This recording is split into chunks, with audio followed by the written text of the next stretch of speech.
religious liberty, the Constitution, public policy, foreign policy, military policy, tensions in the Middle East, abortion, homosexuality, pornography, sexual ethics, media, technology, history, and America's godly heritage. We talk about anything that affects your faith, your family, or your freedom. So don't go anywhere, because Point of View starts right now.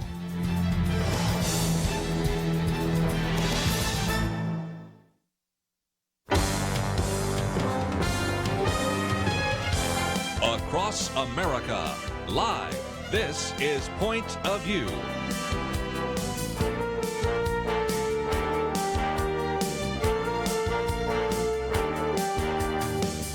And now, Kerby Anderson. This is the Wednesday edition of Point of View, and we're going to be covering a number of different things, especially on this day, September 2nd. Very significant for a number of reasons. First of all, of course, it is 75th anniversary of VJ Day, so we'll talk about World War II a little bit later. It is also 6 months after the kind of start of the pandemic issue, which started on March 2nd. I'll explain more about that a little bit later. We talked about that with Dr. Merrill Matthews on Friday, but we'll get back to that as well. But also, it is very interesting in that, as we're going to be talking with our friends at the Convoy of Hope, a year ago at this time, Hurricane Dorian slammed into the Bahamas. So that was just 1 year ago. And of course, now they're dealing with Hurricane Laura. So I thought we would kind of look back and look ahead. And so we'll get into some of those issues. And then later this hour, we'll talk about the visit of the president to Kenosha, Wisconsin. We'll look at a couple of other things that are surfacing in the presidential election, what's at stake in this election. And then in the next hour, Tom Gilson will be with us as we talk about this wonderful book, Too Good to Be False, How Jesus' Incomparable Character Reveals His Reality. And then, if that's not enough, in the next hour, we will get into a couple of other very important issues that we will talk about, including the issue of health care and also the whole question of the lockdown and what's been happening in the cities. So over the next couple hours, we will be covering lots of different topics, and I hope you'll stay with us for all of that. Let me, first of all, talk about the Convoy of Hope. Many of you oftentimes ask, what can we do during COVID-19 to help people in other parts of the world? But more importantly, especially since you've had this hurricane slam into the United States and in particular Louisiana. And of course, I've also wanted to focus on Hurricane Dorian from a year ago. I thought it would be good to feature this for a few minutes, and we have a link on the website. So if you would like to give or certainly pray for what is happening in the Convoy of Hope, you can do so. Jeff Nene is with us, and he works with the Convoy of Hope, has been there since 2002. Actually, has been involved in ministry and various nonprofits for 35 years, national spokesperson and special assistant to the president. Before that, actually served as the general manager of media ministries for the General Council of the Assemblies of God. He's an ordained minister, has a degree from the Christian Training Center in Fort Worth, Indiana, and joins us now by cell phone. We hope this will be a good connection. And so, Jeff, thank you for joining us today here on Point of View. Thank you so much for having me. It's a real treat to be on with you. I know you're out there in the midst of all this, so we'll see if this holds. But let's look back for just a minute, because if you go to Convoy of Hope, you will see kind of a reminiscing of what happened even a year ago when Hurricane Dorian slammed into the Bahamas. It was a Category 5 hurricane, left massive devastation. And, of course, you've been on the ground there for a year, haven't you? Yeah, we really have, and will be through the rest of this year for sure, and maybe beyond. It just there's a lot of different factors that go into it. But the Bahamas was a very strong response for us, and something that we just really felt that needed to be done, and felt like partnering with the local church on those islands, particularly around Freeport, was something that we just felt we needed to do. So again, people can still give to that as well, because as we have said on more than one occasion, when you come in to begin to deal with the initial needs of food and water and those kinds of things, there's the ongoing issues as well. And so that's at least one thing that I thought we would highlight as the 1 year anniversary since this actually took place. Yes, one of the things that we do, our founder is a guy named Hal Donaldson, and founded Convoy of Hope back in '94. And as we have grown through the years, one of the things, we got to do so many different things, it became very difficult to explain who we were and what we did. And I asked him about that one day, and he said, Jeff, it's real simple. We use food to share the gospel. And really, I mean, that was it in a nutshell. Everything that we do in those early stages of a disaster response or many of the other things that we do revolve around feeding people that are in need. For one reason or another, they have a difficult time feeding themselves. Sometimes it's disaster. Sometimes it's living in poverty. Sometimes it's other reasons. But it always revolves around that, and that's the way it started in the Bahamas, was just making sure that people had food and fresh, clean drinking water. Let's see if we can kind of update it then, because we are now talking about Hurricane Laura. And in some respects, some of the other states like Texas and others dodged a bullet, but Louisiana did not. And your distribution site, I believe, is in Lake Charles. There's things going on in Monroe. So talk about what's happening on the ground right now in Louisiana. Lake Charles is our main distribution hub. You're correct there. In fact, I've been there all week. Just left a couple hours ago. I'm on my way back to Missouri now. But the conditions on the ground there are, it reminds me a lot of Hurricane Katrina. When Hurricane Laura made land, it was a significant storm. I mean, one of the most interesting things I've seen as far as damage goes, we were out driving around a little bit last night, and there was an entire, a long train, multiple, probably, 40, 50 cars at least. I couldn't see the other end of it.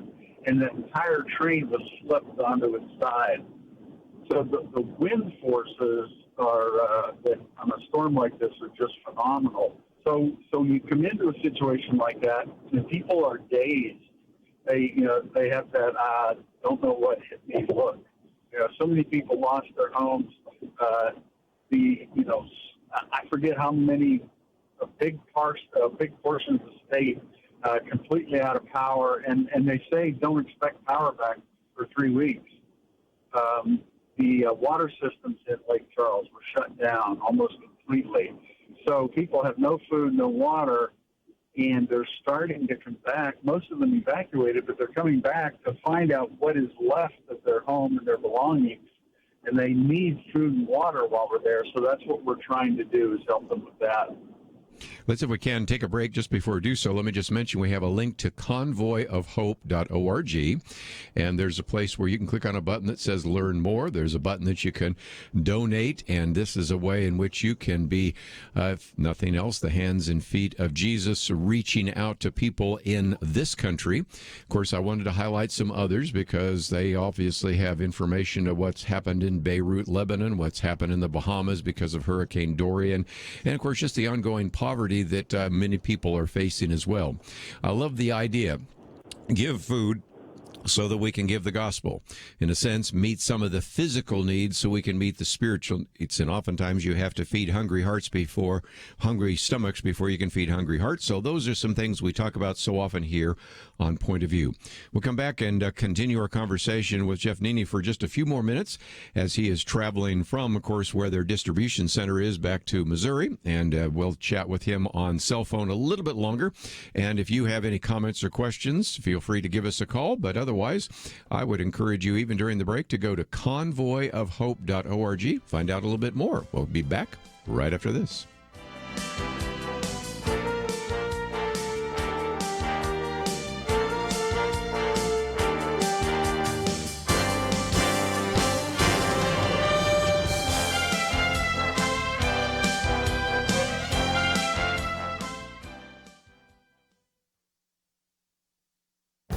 This is Viewpoints with Kerby Anderson. Protesters in the streets want to defund the police. Politicians assure us that that doesn't mean complete defunding, but it does mean that they will reduce the size of the police force. These intentional actions have unintended consequences, but not unexpected consequences. You can see that in a chart created by Joseph Sullivan that predicts the side effects of Seattle's intended reduction of police officers. The city council in Seattle voted to enact what one New York Times reporter described as the most ambitious overhauls of policing in America.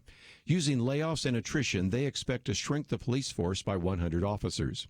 Using a study from the Journal of Public Economics, you can begin to estimate the number of additional crimes that will likely surface in Seattle. Multiply the number by 100 and you can calculate the expected number of additional crimes. That would be 10 additional murders, 53 additional rapes, and 198 additional robberies. But that is not all. Fewer police officers mean that there would likely be fewer traffic stops. That would mean less interaction with minorities, which sometimes do perpetuate racial inequalities, but it also means fewer speeders, drunk drivers, and distracted drivers will be stopped by police. That would make even driving more dangerous in Seattle. Seattle is just one city that is setting out on a societal experiment by reducing the police force. It is possible that these calculations, based on national averages, may not apply to the city, but the city council is making the assumption that fewer police officers will make their city safer and is the best way to address racial inequality. I think they're taking a big risk and putting more Seattle residents in danger. I'm Kerby Anderson, and that's my point of view. For a free copy of the booklet, A Biblical View on Pornography, go to viewpoints.info/pornography. That's viewpoints.info/pornography.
You're listening to Point of View, your listener-supported source for truth. Back for a few more minutes with Jeff Nene as we talk about the Convoy of Hope. Again, we have a link to convoyofhope.org. And one of the things, Jeff, I thought we might talk about is the way in which you work and how you work, because we are today, of course, spending most of our time talking about what's happening domestically, what's happening, of course, in Louisiana, although I did mention the Bahamas. But you have an international work that goes much further. And from time to time, we've talked about just the incredible devastation that COVID-19 has had, not just in this country, because for many of us, it's maybe an inconvenience to have the pandemic and the lockdown, but for people in other countries, especially if they're already on the borderline in terms of a job or food, it is a crisis and it's life-threatening. And I know the Convoy of Hope is not just working right now in the area of Lake Charles, Louisiana, but all over the world, aren't you? We really are. We're doing a lot domestically with COVID. We've already distributed over 60 million meals domestically through local churches. We use local churches as our distribution points. And then we've done another 20 million meals internationally. In addition to that, we're feeding about 300,000 children every school day in 18 focus countries. We have a women's empowerment program where we're teaching women job skills and job training, helping them start businesses. And then we have an agriculture program where we're training people in developing countries how to grow their own food. In fact, how to grow more than they need for themselves so they can turn around and take that food to market, and that can become their income generator. And again, you've got about 18 countries that I list here in the focus countries, in addition to some others that you're doing as well.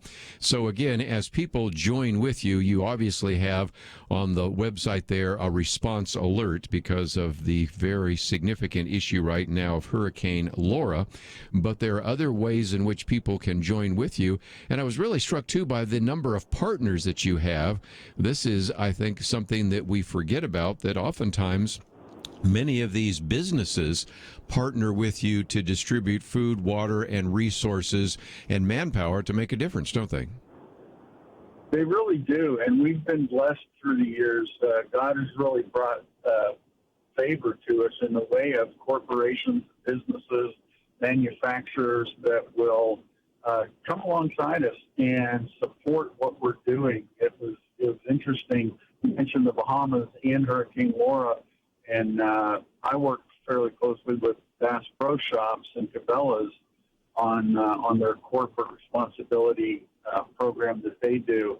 And Johnny Morris, the owner of Bass Pro and Cabela's, had done so much for us during the Bahamas, bringing a lot of other corporations and his suppliers and vendors to the table, and really helped us there. And then just yesterday, I was giving a Cabela's cooler to a gentleman on the line.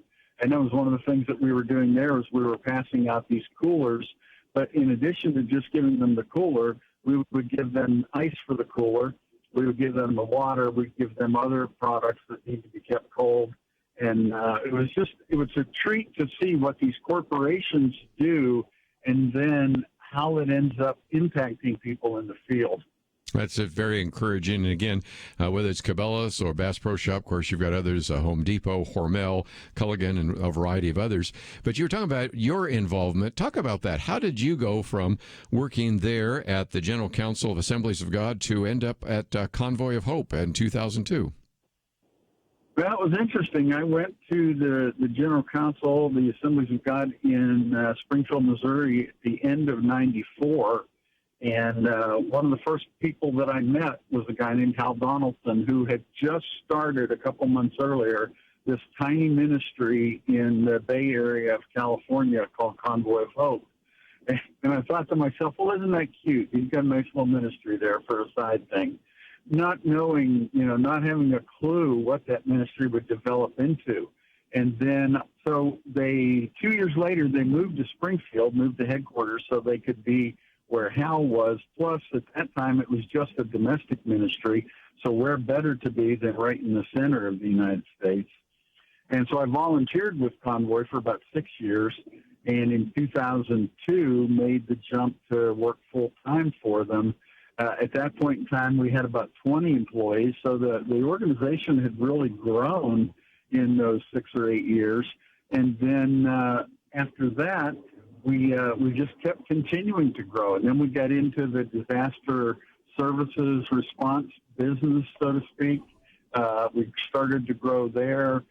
We responded to Hurricane Katrina. That took off. And now here we are. Convoy's 26 years old, and I've been with them for probably about 24 of those years, and in either a volunteer or a job, full-time job capacity. And it's just been a tremendous blessing in my life. It's you get to see Scripture come alive every single day.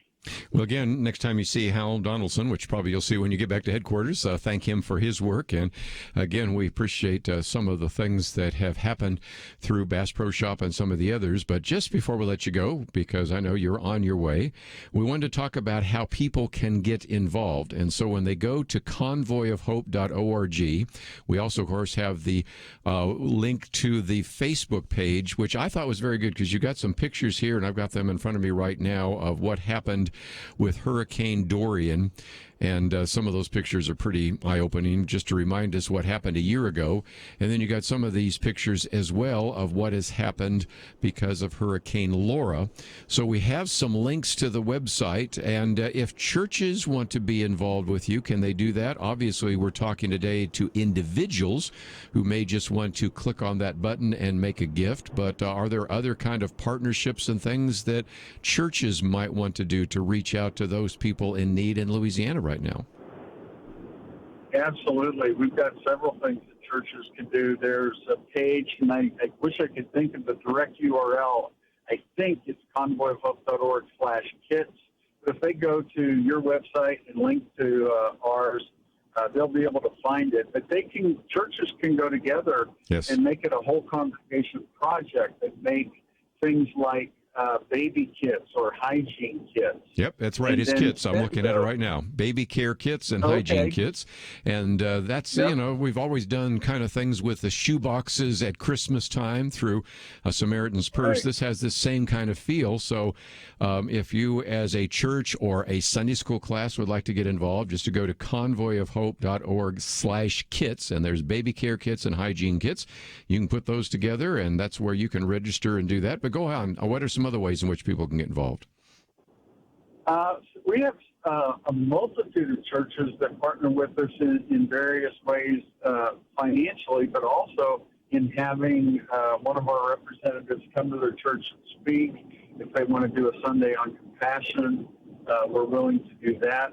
We also, from time to time, will take teams into the field.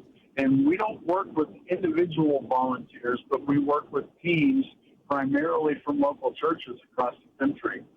Right now in Louisiana, we're only taking teams that can drive in and out from that Lake Charles area because there's no infrastructure. There's nowhere for people to sleep. There's nowhere to restrooms to use, things like that. We're self-contained, so we have enough for our staff, but don't have enough for volunteers. So we're using volunteers from churches that are close by, within a couple hours driving distance. But then we also have field team activities for churches where we will take teams from a church and go someplace like Haiti or El Salvador, Kenya, different places like that. We take field teams all over the world. And then the other thing that we do, once we get through all this COVID, we'll go back to our community events where we're putting on these big events in a single community. And we'll bring together 40 or 50 churches from that community to all work together that day to help people that are living in poverty. Very good. Well, wish you the best on your trip back, and thank you for giving us some time today here on Point of View. Kerby, it's my pleasure. I really enjoyed being on with you. Really appreciate your heart for the people in Louisiana and that of your listeners as well. We can only do this if we all do it together. Well, again, say hello to Hal, and thank you for joining us today. We're going to take a break, and when we come back, we're going to get into a couple of issues. 75th anniversary of VJ Day, the end of World War II, and so we'll talk about that. Today, for example, the Department of Defense says we honor the nation's heroes during the 75th commemoration of the end of World War II when Allied forces signed the Declaration of Surrender aboard the USS Missouri. So we'll talk about that briefly. Also, of course, it's 6 months ago in which, as we talked with Dr. Merrill Matthews, some of the issues related to the pandemic really began to surface. And, of course, 11 days after that, when even the president declared a national emergency. So, very significant day today, and we're going to talk about that before we get into some of the other interviews in the next hour. All that coming up right after this. Having civil conversations about important issues seems to be harder and harder. Various media outlets tell people what they should believe, why they should be outraged, and getting people to actually think, well, it can be difficult.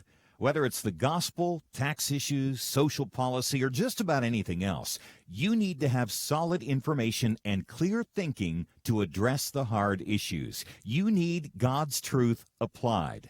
And that's what you get in less than 2 minutes with Point of View's Viewpoints Commentary, a daily resource to help you be informed and think through the things we need to be talking about. It is free and will arrive in your inbox each day when you visit pointofview.net/signup. Sometimes we know we should say something, but we're silent because we're not quite sure what to say. Viewpoints Commentary can help you break the silence and change the narrative. It can make you a more equipped agent for truth. Get your free subscription to the Viewpoints Commentary at pointofview.net/signup. pointofview.net/signup. Point of View will continue after this.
You are listening to Point of View. The opinions expressed on Point of View do not necessarily reflect the views of the management or staff of this station. And now, here again, is Kerby Anderson.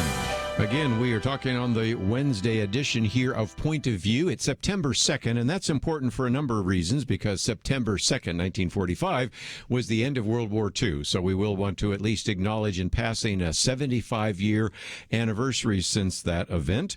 But I'm going to move on from that because it may be something we can talk about a little bit later, because I want to get into this issue of the pandemic, because this also is significant in that I, in many cases, use the date March 2nd as kind of the start of what led to, of course, the pandemic and the lockdown. And one of the articles I've posted, which we'll get to in just a minute, Dennis Prager, is very interesting in that regard. And if you wonder about the March 2nd date, it's kind of interesting because Dr. Merrill Matthews used it in a piece that we talked about on Friday. I've got a commentary coming out next week that uses that same date. It takes place, of course, a couple days after the lockdown in some respects of travel. That is, you might remember on January 31st, the president, Donald Trump, actually prohibited travel from China. Now, you are going to hear all through this presidential campaign from Kamala Harris and even occasionally from Joe Biden that the president made all sorts of mistakes. First of all, let's admit that with a new, novel, and unpredictable virus, whoever would be in the Oval Office is going to make some mistakes. But one of the arguments is it was too slow. But to go back, and I think it's important as you hear somebody say that, maybe it's in your conversation with them, or if they say it and they're press, I think the obvious question is, well, what would you have done? Because let's again go back and recognize that March 2nd, which is exactly 6 months previous to today, on that day was when the governor of the state of New York said to the New York state citizens that there is really no concern about the pandemic. We've got it under control.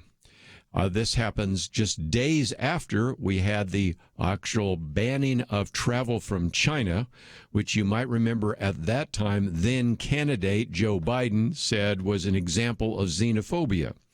So if you think that indeed somebody should have been in the Oval Office and did something 6 months ago on March 2nd, you would be, first of all, disagreeing with one of the candidates who wants to be the next president of the United States, Joe Biden. You would have been disagreeing with the governor of the state of New York. And a few days later, I won't give you the exact date, but it's a few days later, you even have the Speaker of the House, Nancy Pelosi, saying, you know, if you want to go out, that's just fine. As a matter of fact, this Chinese celebration is fine. There's no problem at all. And all of those things take place. 11 days later, which would be March 13th, that's when you have the president declare a national disaster based on this idea of COVID-19. Now, going back to 6 months ago today, March 2nd, you had 9 deaths and you had, I think it was 60 people that had actually been diagnosed with COVID-19. So one of the obvious questions you need to ask when people say, I think Bush or Trump or whoever, you know, has done a terrible, or Obama, they've all done a terrible job of whatever, the war, the pandemic, the economy, what, you know, fill in the blank. The question, I think, which is legitimate, is, well, what would you have done differently? Or what should a person of a different party have done differently? And so whether you're talking about George W. Bush, whether you're talking about Barack Obama or now talking about Donald Trump, we've heard those arguments for now many, many years, later, literally 2 whole decades. And I think the obvious response is, what would you have done differently? When would you have done it? And I think the question the next time we have either Joe Biden or Kamala Harris make that statement is, well, given the fact that the president declared a national emergency on March 11th, would you have, or March 13th, would you have done that? Was that 11 days different between March 2nd and March 13th? Was that just, you know, just irresponsible procrastination? And once you start asking those questions, you're going to have people say, well, yeah, I think I would have. And then you would have been disagreeing with your Surgeon General, who at that time was telling you not to wear masks. Anthony Fauci, who was telling you not to wear masks. You have the governor of the state of New York saying everything is just fine. You had virtually nothing being said by Gavin Newsom, who was the governor of California. And yet you believe that you could have had the ability as a Democrat sitting in the Oval Office to counter all your experts and all of the political leaders and actually move even faster on that. By the way, it's worth mentioning, Dr. Merrill Matthews reminded me about that, on March 2nd, when a lot of people were saying this is when we should begin to start working on this. That was the day when, turns out, if you go look it up, when President Donald Trump was meeting with a number of pharmaceutical executives about trying to develop a vaccine for COVID-19. So I think it's, looking back over the last 6 months is pretty amazing. And I wanted to use the September 2nd date because it's exactly 6 months after the March 2nd date. And it reminds us what we've been through this last half year. Okay, Dennis Prager, in the piece that I posted today, said, 4 months ago, I wrote a column entitled "The Worldwide Lockdown May Be the Greatest Mistake in History." And he points out that mistake does not mean evil. A lockdown is a mistake, whereas the Holocaust, slavery, communism, those are evil. So again, don't overreact to it. But he said it was the greatest mistake. And he said, regarding the economic catastrophe in America, especially among the world's poor who are dependent on America and other first world countries for their income through exports and tourism, he said, I wrote, and this was 4 months ago, it is panic and hysteria, not the coronavirus, that created this catastrophe. Then he talks about Sweden's example. And I appreciate the common sense argument used by Dennis Prager, because even just the other day, once again, I see some of these people saying Sweden was a disaster. No, it's not. I mean, I just looked at the death toll again today. I mean, they've moved on. I mean, they have completely dealt with this issue. But nevertheless, here's what Dennis Prager says. The world should have followed Sweden's example. The country never locked down and has even kept children under the age of 16 in school the entire time. As Reuters reported on July 15th, the number of Swedish children between 1 and 19 years of age who have died of COVID-19 is 0. And the percentage of children who contracted the illness was exactly the same in Sweden as it was in Finland, which locked down its schools. And then he goes on to talk about the fact that even when you look at Sweden, which oftentimes is being pointed out as having the 8th highest death rate per million in the Western world, he says, again, even when you look at that, the overwhelming majority of the deaths from COVID-19 in Sweden were among people over 70 years of age. Most of those were people over 80 and with compromised immune systems. So even when you look at the death tolls, you really have to look at what are the demographics of that as well. Then, he quotes, Reuters reported that 3 separate studies, including one by UNICEF, show that Swedish children fared better than children in other countries during the pandemic, both in terms of education and mental health. That certainly makes a great deal of sense. And then he moves, of course, from some other things he says about Sweden and the fact they don't even wear masks there. And also, I didn't know this, in the Netherlands, they don't wear masks either, but I will leave that to another day, to where he lives now in California. And he says, despite the fact that California ranks 28th among the 50 states in deaths per million, Governor Gavin Newsom has destroyed and continues to destroy tens of thousands of small businesses and untold numbers of livelihoods. He has continued to forbid, a half year after the onset of the pandemic, there's that 6 months figure again, indoor dining in restaurants, and that is leading to a projected permanent closure of approximately 1 in every 3 restaurants in the state. And then, of course, he talks about how it's affecting other retail businesses, hair and nail salons. Didn't I see the Speaker of the House go to a hair salon yesterday? Yeah, I think I did. But anyway, we'll go on to that. But then he asks a very good question. Why can people eat with no mask in an airplane, inches, not 6 feet from strangers, but cannot eat in a California restaurant, which is so much bigger than the inside of an airplane while sitting 6 feet from others? And he says basically because Gavin Newsom ordered it, the Los Angeles Times supported it, and like sheep, Californians have accepted it. And so he goes through and then talks about some other things, which I had not even thought about. The number of museums that are losing millions of dollars every day. That just comes from the California Association of Museums, because people aren't walking through the museums, obviously, and not paying to go there, and all the rest. And so he ends by saying the lockdown maybe is more than a mistake. The lockdown, he says, is a crime, but even more upsetting is that it is supported by so many Americans. Anyway, that's the first article. I've left some things out, but you can read it in its entirety, and it's just an attempt to say, look at Sweden, and how good everything is there and what they did. And now look at California and how we are just destroying all sorts of restaurants. And one of the numbers here, which is striking, California Association of museums are losing $22 million a day to the quarantine. And you have to wonder, some of them actually have some kind of underwriting, but that's an issue as well to talk about that we haven't mentioned before on the program.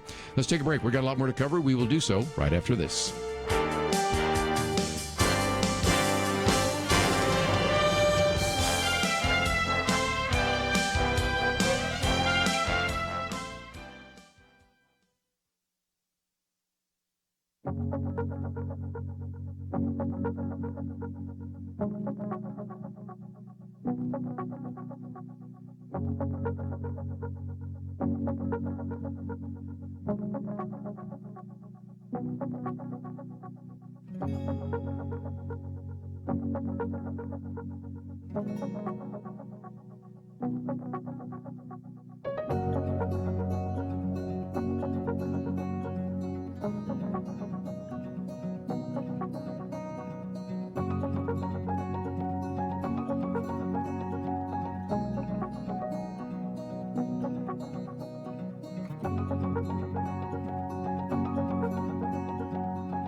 Now, back to Point of View, your listener-supported source for truth. Back for a few more minutes. Let me just mention at the top of the hour, Tom Gilson is going to be with us. He's been on the program with us before, and this book, Too Good to Be False, How Jesus' Incomparable Character Reveals His Reality, or Incomparable Character. It is just an incredible book. It's one of those ones where you start reading and you go, why didn't somebody else write this book? Matter of fact, why didn't I write this book? It starts with an interesting premise. People always talk about what Jesus did, but this book is really all the things Jesus didn't do. And once you go down that road, you say, oh, my goodness, there are these aspects I never even thought about the character of Jesus and how this is even another really powerful argument. It's interesting, too, because the foreword is by Corey Miller, which is with Ratio Christie. And this is not only just a great book in terms of filling your heart with an understanding of who Jesus is and teaching you good theology. It's really good apologetics, too. So anyway, I am going to spend an hour with him on that. And if you're not familiar with Tom, he's also the senior editor of The Stream, and I enjoy reading him. He's been on the program with us before, talking about some of his other half dozen books, but I'm looking forward to that interview. But before we do so, let me mention a couple other articles I've posted. One comes from Liz Harrington. Now, of course, she runs the Republican Party. Not surprising that she would talk about this, but I thought it was a good article because what she does is say, let's look at 5 cities, each one of which are Democrat cities. Matter of fact, if you looked at some of the numbers on how long these have been run by Democrats, there's obviously no Republican fingerprints on any of it.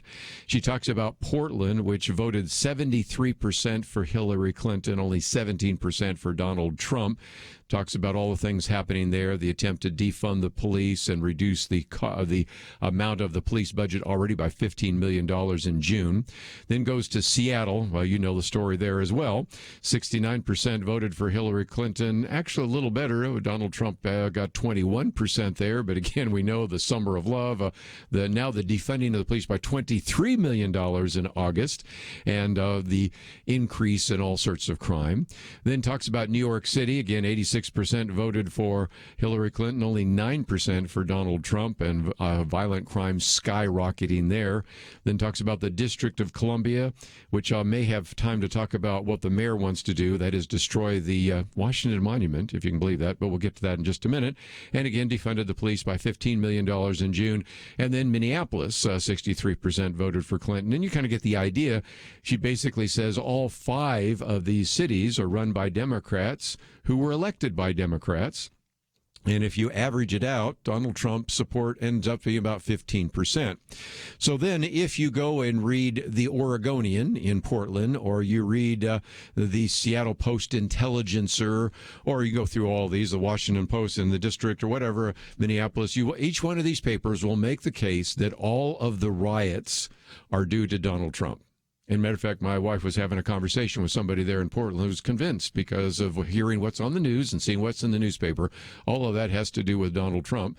The riots in Portland existed long before even the attempt to bring federal troops there, but nevertheless, that is the case. And it sort of reminded me of what we heard a couple of days ago when President Trump, said he was going to go to Kenosha, Wisconsin. And everybody told him not to do so. He was essentially disinvited by many of the Democratic leaders, whether it's the governor, the mayor, whatever, saying it's going to refuel the riots, in which, of course, that did not take place. Now, if you watch any of the mainstream media, other than, I think, let's give some credit to Fox News, I think they did cover it a little better, you would think that Donald Trump walked in, talked to a few people, and then there were all these protesters across the street from him protesting him. By the way, they were there. What they didn't talk about is as the caravan comes in, as the motorcade comes in, there were people along the streets with pro-Trump signs, thrilled that he was there. If you've seen any of the interviews, there are all sorts of people that say, we're so grateful that you did come here. The only time we've had peace is once they finally allowed some of the federal troops to come in here. And so you have the president, oftentimes with his mask off, okay, but, he's the only one with a mask off, and usually it's so he can talk. Then going to a convention area, actually, I guess it was a school or something like that, and he's, by the way, with the Attorney General, William Barr, who was also with him as well. In the midst of that press conference, William Barr said something that I was pretty sure of, and I'd heard Senator Rand Paul say the other day, but now we have documentation. The Attorney General, the U.S. Attorney General, William Barr, said that of the 170 people they've now been able to arrest in these riots, 100 of them from outside of the state. As a matter of fact, they now look at some of these addresses. It's almost like rent a mob, rent a rioter. Some of them are coming from California. Some of them are coming from Oregon. Some of them were involved in some of these other riots. When they know the president is coming, or they know there's another riot in Kenosha, they get on an airplane. Maybe they get in a car. I don't know what they do. But somewhere, somebody's paying for all this. And these are outside agitators throwing rocks, shooting sometimes individuals, and all of the rest. So nevertheless, that is the case. And of course, the question in this piece by Liz Harrington is, well, what are we going to do about police reform? I was listening to a talk show this morning and said, I didn't hear anything about what we're going to do on police reform. Well, you didn't hear much in the Democratic convention. There was at least a throwaway line or two by the president in his speech. But as this article reminds us, actually it was the Democrats led by Kamala Harris who blocked the legislative police reform by one of the speakers at the Republican convention. That would be Senator Tim Scott, the only African-American Republican in the United States Senate. That was blocked. Why? Because I think they wanted to use this issue in the campaign rather than bring about meaningful reform. And if you've listened to this program any length of time, you know that back when we naively thought that all this was about prison reform and police reform, we talked about everything we need to actually address in terms of the police unions, accountability, the whole idea of no-knock raids. As a matter of fact, it's interesting because they want you to say the name of the individual, the young woman that was killed in a no-knock raid. I was thinking, when's the first time we talked about the danger of no-knock raids? We've been in this studio for 3 years, but that goes back to the other studio, so maybe it was at least 5 years ago. We're talking with John Whitehead about the dangers of no-knock raids.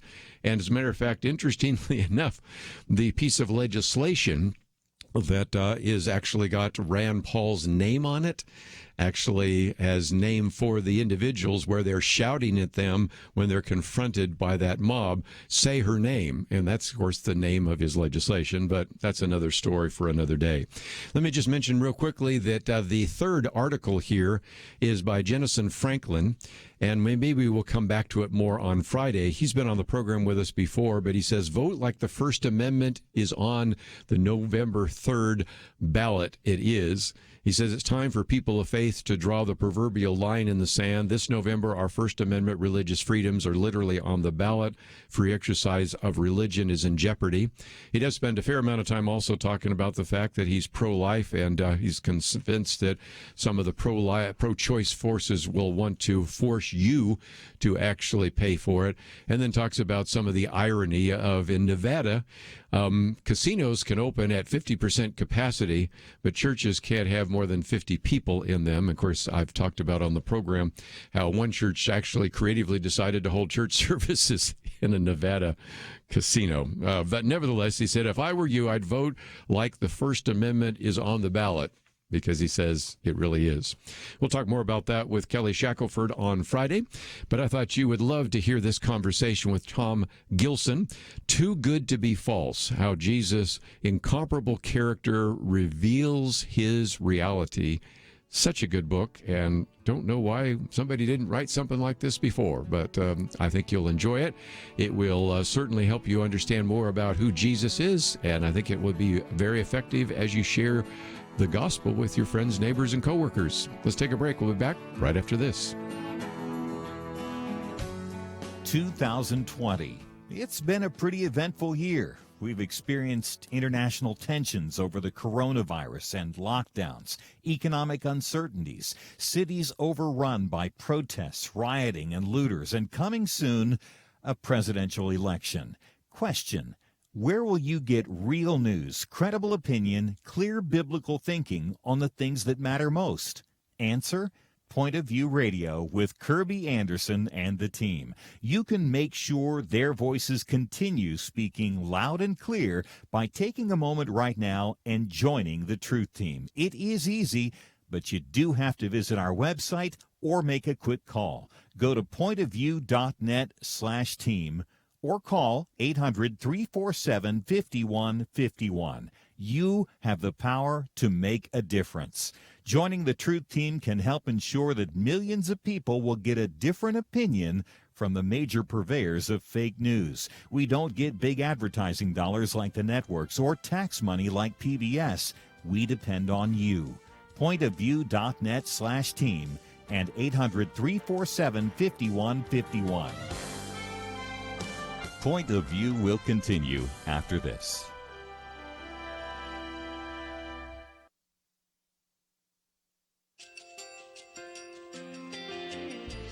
I just want to thank you so much for all the wonderful programming you have. You're just absolutely fantastic. I recently started listening to Point of View, and I really found it interesting because of the different subjects you cover. Thank you for that. I really appreciate everything that you do.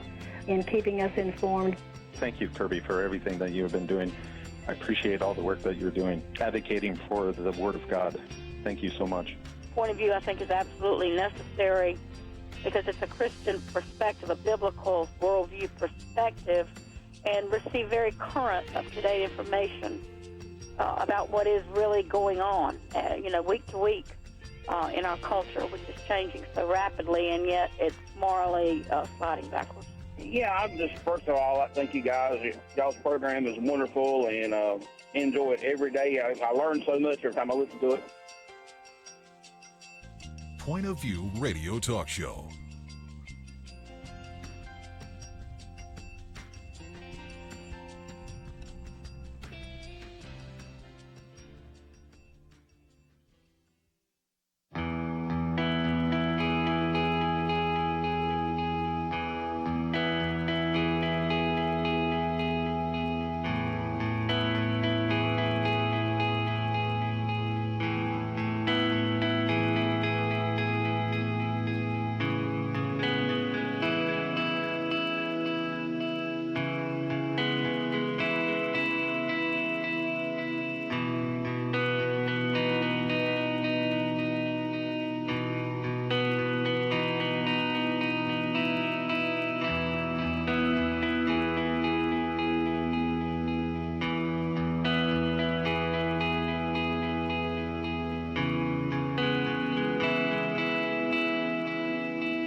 Hi, this is Kerby Anderson. You know, each day we take on the tough issues and provide a biblical perspective to them. The topics we cover are wide-ranging: apologetics, theology, prophecy, creation and evolution, intelligent design, marriage, family, child-rearing, the millennial generation, trends in society, politics, economics, business, religious liberty, the Constitution, public policy, foreign policy, military policy, tensions in the Middle East, abortion, homosexuality, pornography, sexual ethics, media, technology, history, and America's godly heritage.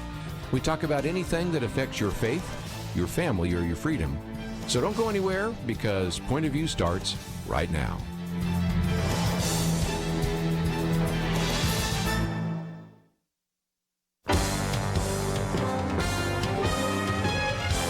Across America, live. This is Point of View.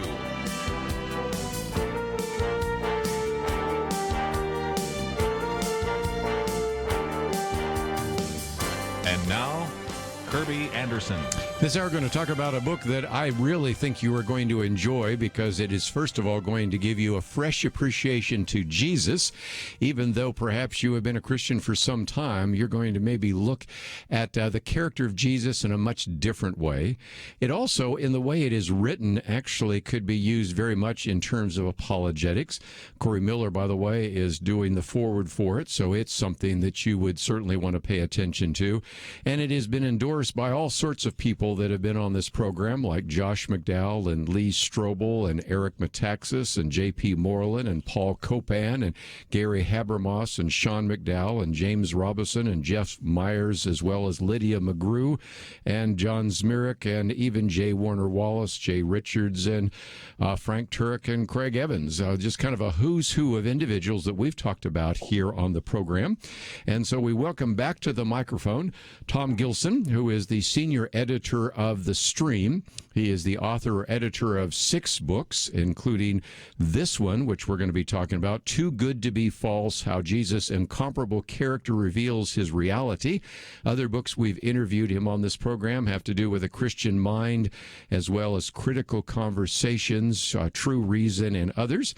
An individual that lives in Ohio and is a graduate of Michigan State University with a master's degree from the University of Central Florida. And Tom, great to have you back on the program. Thanks, Kerby. It's great to be here. This 15-chapter book gets into lots of very important issues, but I think the premise is pretty easy to explain. And it's one of those ones where, as I started reading, I thought, why haven't we seen a book like this before? I mean, why didn't we think about this? Because what you basically do is say, look, for many of us that have been Christians for a long time, we know what's in the Gospels. We've heard pastors preach on it. We've read them ourselves. And there are certainly some very important facts about Jesus that we will be talking about today. But then you turn it around and say, what you should also maybe do, and once you do it, it's kind of like a light bulb goes on, talk about all the things that Jesus never did. And once you start down that road, you have brought out all sorts of things that I think some of us have been Christians for a long time maybe really never thought about. Yeah, it was really fun researching the book. It's fun in a couple ways, because it's always fun to be surprised by the Bible, surprised by Jesus. But fun, too, in another sense, I don't know if fun's the right word, is that it became for me a discovery of Jesus like I had never known him, deeper, more amazed. I mean, that's the title I put on part 1 of the book, is he's greater than you knew. He certainly turned out to be, as I did this study, greater than I ever knew, and I've been following him for 40-plus years. And again, just to give some examples, which we're going to work our way through over the hour, Jesus never used his extraordinary powers for his own benefit, but only for the sake of others. And I thought, some of that is even communicated in the TV series called The Chosen, because they show a place where Jesus is starting a fire, and he's using the same kind of methods any human being would use.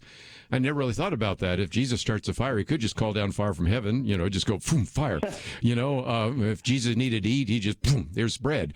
I mean, there's a sense in which I never really thought about that, because when Jesus performs miracles, it's on other individuals. Another one was which was great. Jesus seldom quoted Scripture as the source of authority. Now, he does that when he's against Satan, but most of the time, he's the authority. The way you put it is if it was a written manuscript, Jesus doesn't have any footnotes, or if he did, the footnotes would be footnote Jesus of Nazareth. And you go all the way through all the things that Jesus didn't do. And in some respects, it really makes that case that, first of all, he's greater than you knew, which is the first about 8 chapters. Then too good to be false, which is the next 4 chapters.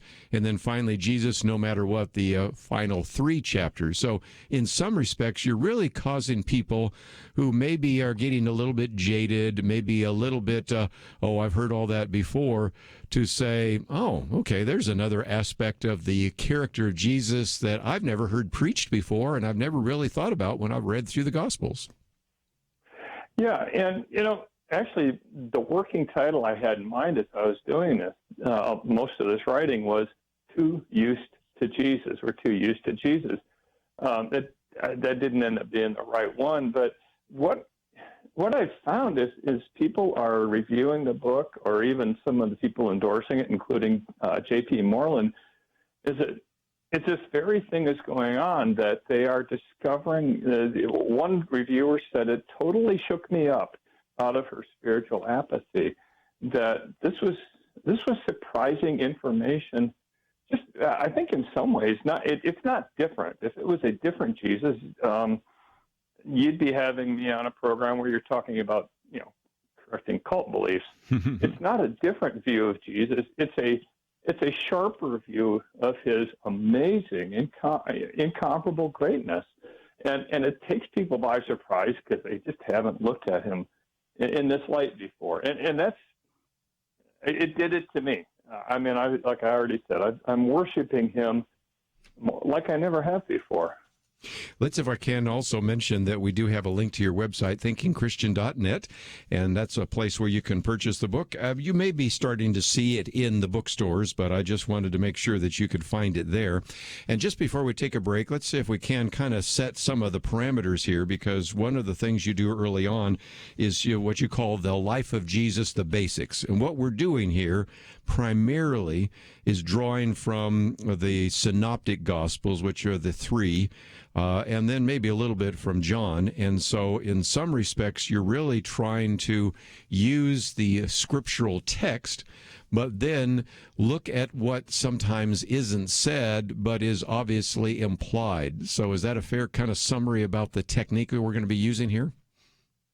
Yeah, but also not just that, but the things that are completely missing that you would expect to find in another great leader or another religious founder or in the prophets, that you just do not see in Jesus, and that's a surprise there, that it's not in him. Yes, and again, I think that's kind of striking there as well.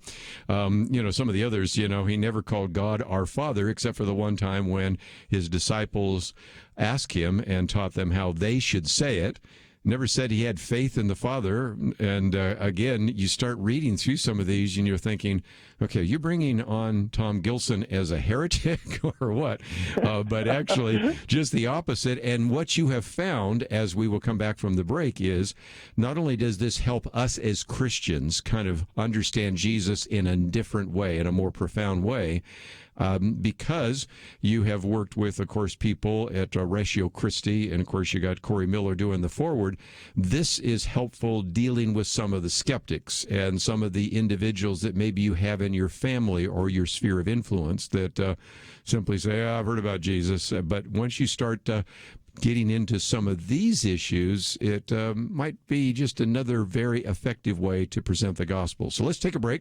It is entitled Too Good to Be False: How the Incomparable Character of Jesus Reveals His Identity and His Reality. Tom Gilson with us, and we're talking about this book, Too Good to Be False, and we'll come back with some more conversation right after this.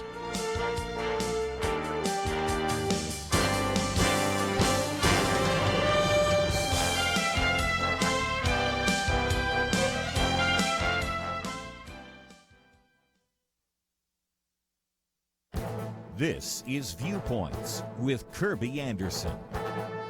Protesters in the streets want to defund the police. Politicians assure us that that doesn't mean complete defunding, but it does mean that they will reduce the size of the police force. These intentional actions have unintended consequences, but not unexpected consequences. You can see that in a chart created by Joseph Sullivan that predicts the side effects of Seattle's intended reduction of police officers.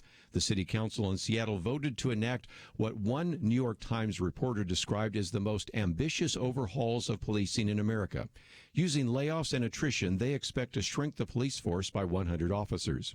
Using a study from the Journal of Public Economics, you can begin to estimate the number of additional crimes that will likely surface in Seattle. Multiply the number by 100 and you can calculate the expected number of additional crimes. That would be 10 additional murders, 53 additional rapes, and 198 additional robberies. But that is not all. Fewer police officers mean that there would likely be fewer traffic stops. That would mean less interaction with minorities, which sometimes do perpetuate racial inequalities, but it also means fewer speeders, drunk drivers, and distracted drivers will be stopped by police. That would make even driving more dangerous in Seattle. Seattle is just one city that is setting out on a societal experiment by reducing the police force. It is possible that these calculations, based on national averages, may not apply to the city, but the city council is making the assumption that fewer police officers will make their city safer and is the best way to address racial inequality. I think they're taking a big risk and putting more Seattle residents in danger. I'm Kerby Anderson, and that's my point of view. For a free copy of the booklet, A Biblical View on Pornography, go to viewpoints.info/pornography. That's viewpoints.info/pornography.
You're listening to Point of View, your listener-supported source for truth. Tom Gilson with us as we talk about Too Good to Be False, and the first section is Greater Than You Knew, and Chapter 2 deals with this idea of the astonishing love of Jesus. Now again, Tom, most people would say, yeah, I believe Jesus was love, but you get us into, his goodness. Was there ever a time when he would misuse his power? Never. Did there ever come a time when he had the power to change things and it drove him mad or caused him to overreact? No. And then you actually raised something I never thought about. The only man who ever gave his consent to be born. So talk about some of the things that we learn there, because once again, you're looking, if you will, in the scriptures, but looking at some things that aren't there that are easily implied, aren't they? Sure. And the fact that he had this power and it didn't drive him mad, in the book I talk about, and I won't go into the story behind this, but just the ability to change the outcome of a football game. I imagine what that would be like, and it would drive a person mad if you had that power. Jesus had so much more than that. But this one about being born, he gave his life for us. And, all of us are going to die.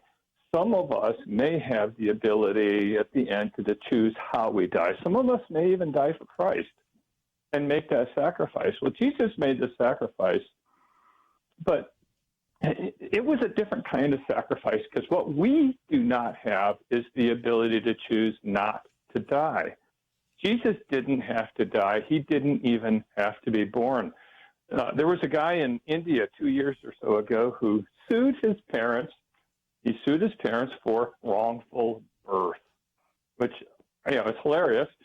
you get the sense, reading the story, that he would have been, he would have liked it better if he could have given advance informed consent.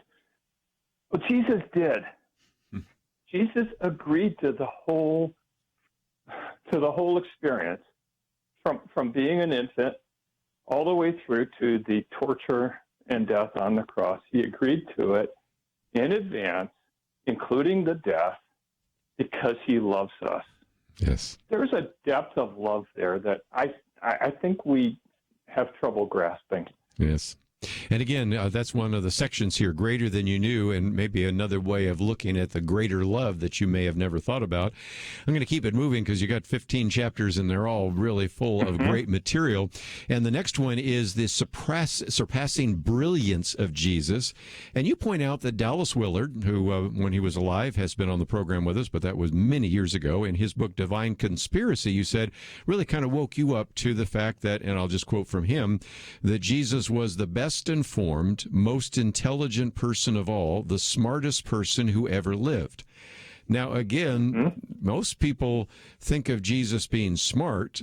They hadn't really maybe made that conclusion, but then now you take that into he understands his friends, his disciples, his enemies. There's never a sense in which he says, let me think about that for a while. He doesn't have to deliberate. It deals with his poise, even the way he addresses miracles. Help us out with that, because once we understand that, that's another aspect of the life of Jesus that you sort of take us down a road of. Yeah, I mean, how often do we think about what it took to do a miracle? Let's take the simplest one, changing the water into wine. There are two ways it could have happened. I think maybe just unconsciously we tend to think that he did it in a Harry Potter kind of a way. He spoke into something and something happened.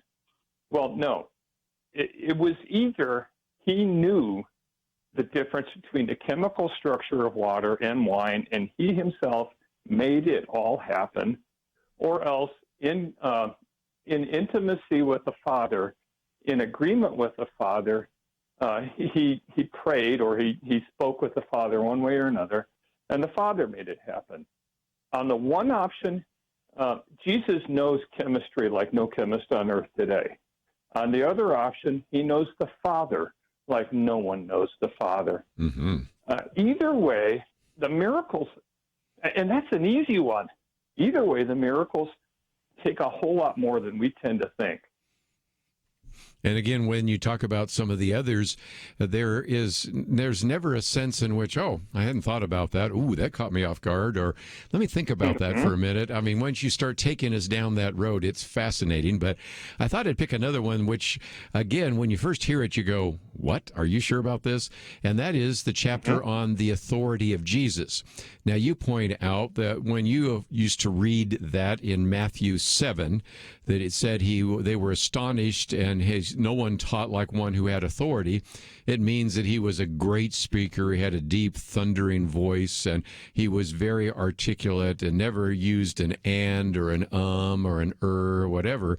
But really what that is communicating is that when Jesus spoke, he didn't quote the scriptures. We do have a few examples of that, but very few. Most of the time, when he is being accused of blasphemy, when he is being criticized by the Pharisees and the Sadducees or the scribes, it's because he's the authority. And I love the way you put it there. If he was writing rather than speaking, he'd have no footnotes, or if he did have them, the source would have been Jesus of Nazareth. And I think, again, that whole idea of having authority puts him in a very different category than maybe any other religious leader who, in some respects, did not say, I'm the authority, but I'm pointing you to the divine, I'm pointing you to God. He was making some very outlandish statements, and he was the authority for it. That's right. You look at the prophets, and they're speaking the words of God, but they're always saying, thus says the Lord. Jesus, it shows up most clearly in the Sermon on the Mount, but also elsewhere. It's very clear. He's speaking the words of God, but he never says, thus says the Lord. He says, you've heard that it was said, but I say to you. And and he's speaking on his own authority as if speaking the words of God, which means he is taking the place of God. This, by the way, is important because skeptics will say that there's no sign of Jesus' deity in the Synoptic Gospels. Well, there's a sign for you. Yes. And again, it's just a great way to address that. But just before we take a break, I thought we'd get to the chapter on leadership. If for no other reason, then you put together this kind of hypothetical email from somebody who is in vice president of operations to someone in human resources and talking about the candidate. And I can't find anyone who say that they've ever seen him learn from experience, especially from his own mistakes. Matter of fact, no one has ever heard him admit to making a mistake. His leadership skills haven't improved one bit since he started. I've checked his bio, and I can't find a single sign of character growth in him. Rarely will he give a straight answer when you ask him a question. If you got an opinion, it's different than his. Well, you're just wrong. It's do it my way, or his way or the highway. He won't even be friends with anyone who won't do what he commands. Yes, he actually uses that word. Now, would you hire that person? That's either a person who is God in the flesh or a very insufferable kind of person that you wouldn't want to have in your company. And that, I think, is an attempt to say that when you look at Jesus, you are dealing with somebody with no mistakes and with a demand for us to follow him and to follow him with complete obedience. True?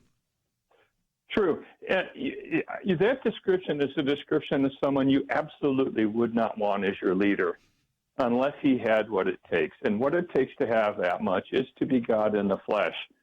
He has to have the authority, the trustworthiness, and, my goodness, the love. It's to persuade anyone to follow him one step. This is an outrageous leadership style. It shouldn't work, but it did. It's not the one we give out in our leadership classes that we do every once in a while. I need to take a break, but again, to counter that, as you read through that chapter, you also talk about the love of Jesus, the humility of Jesus, which, of course, we see in Philippians 2, the kenosis passage and others, and the trustworthiness of Jesus. So, again, some of that might sound flippant until you read it in the context, but I thought that was very interesting to realize why, again, people either loved Jesus or hated him. There wasn't any middle ground. You can see as you begin to go through some of this why this was so threatening to the scribes and the Pharisees and the Sadducees and others. And so we're making our way through the book, which is entitled Too Good to Be False. And it talks about the incomparable character of Jesus that reveals his reality. And we spent just a little bit of time talking about a couple of those chapters in the section on Greater Than You Know. But now we also want to talk about Too Good to Be False. What about the skeptical challenge? What about this idea that Jesus was a legend? And could you even really invent a story of a God-man and how that fits in together? And before we're done, we'll also talk about what that might mean in terms of how we sometimes take Jesus for granted. And so we'll continue our conversation with Tom Gilson right after this. Having civil conversations about important issues seems to be harder and harder. Various media outlets tell people what they should believe, why they should be outraged, and getting people to actually think, well, it can be difficult. Whether it's the gospel, tax issues, social policy, or just about anything else, you need to have solid information and clear thinking to address the hard issues. You need God's truth applied. And that's what you get in less than 2 minutes with Point of View's Viewpoints Commentary, a daily resource to help you be informed and think through the things we need to be talking about. It is free and will arrive in your inbox each day when you visit pointofview.net/signup. Sometimes we know we should say something, but we're silent because we're not quite sure what to say. Viewpoints Commentary can help you break the silence and change the narrative. It can make you a more equipped agent for truth. Get your free subscription to the Viewpoints Commentary at pointofview.net/signup. pointofview.net/signup. Point of View will continue after this.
You are listening to Point of View.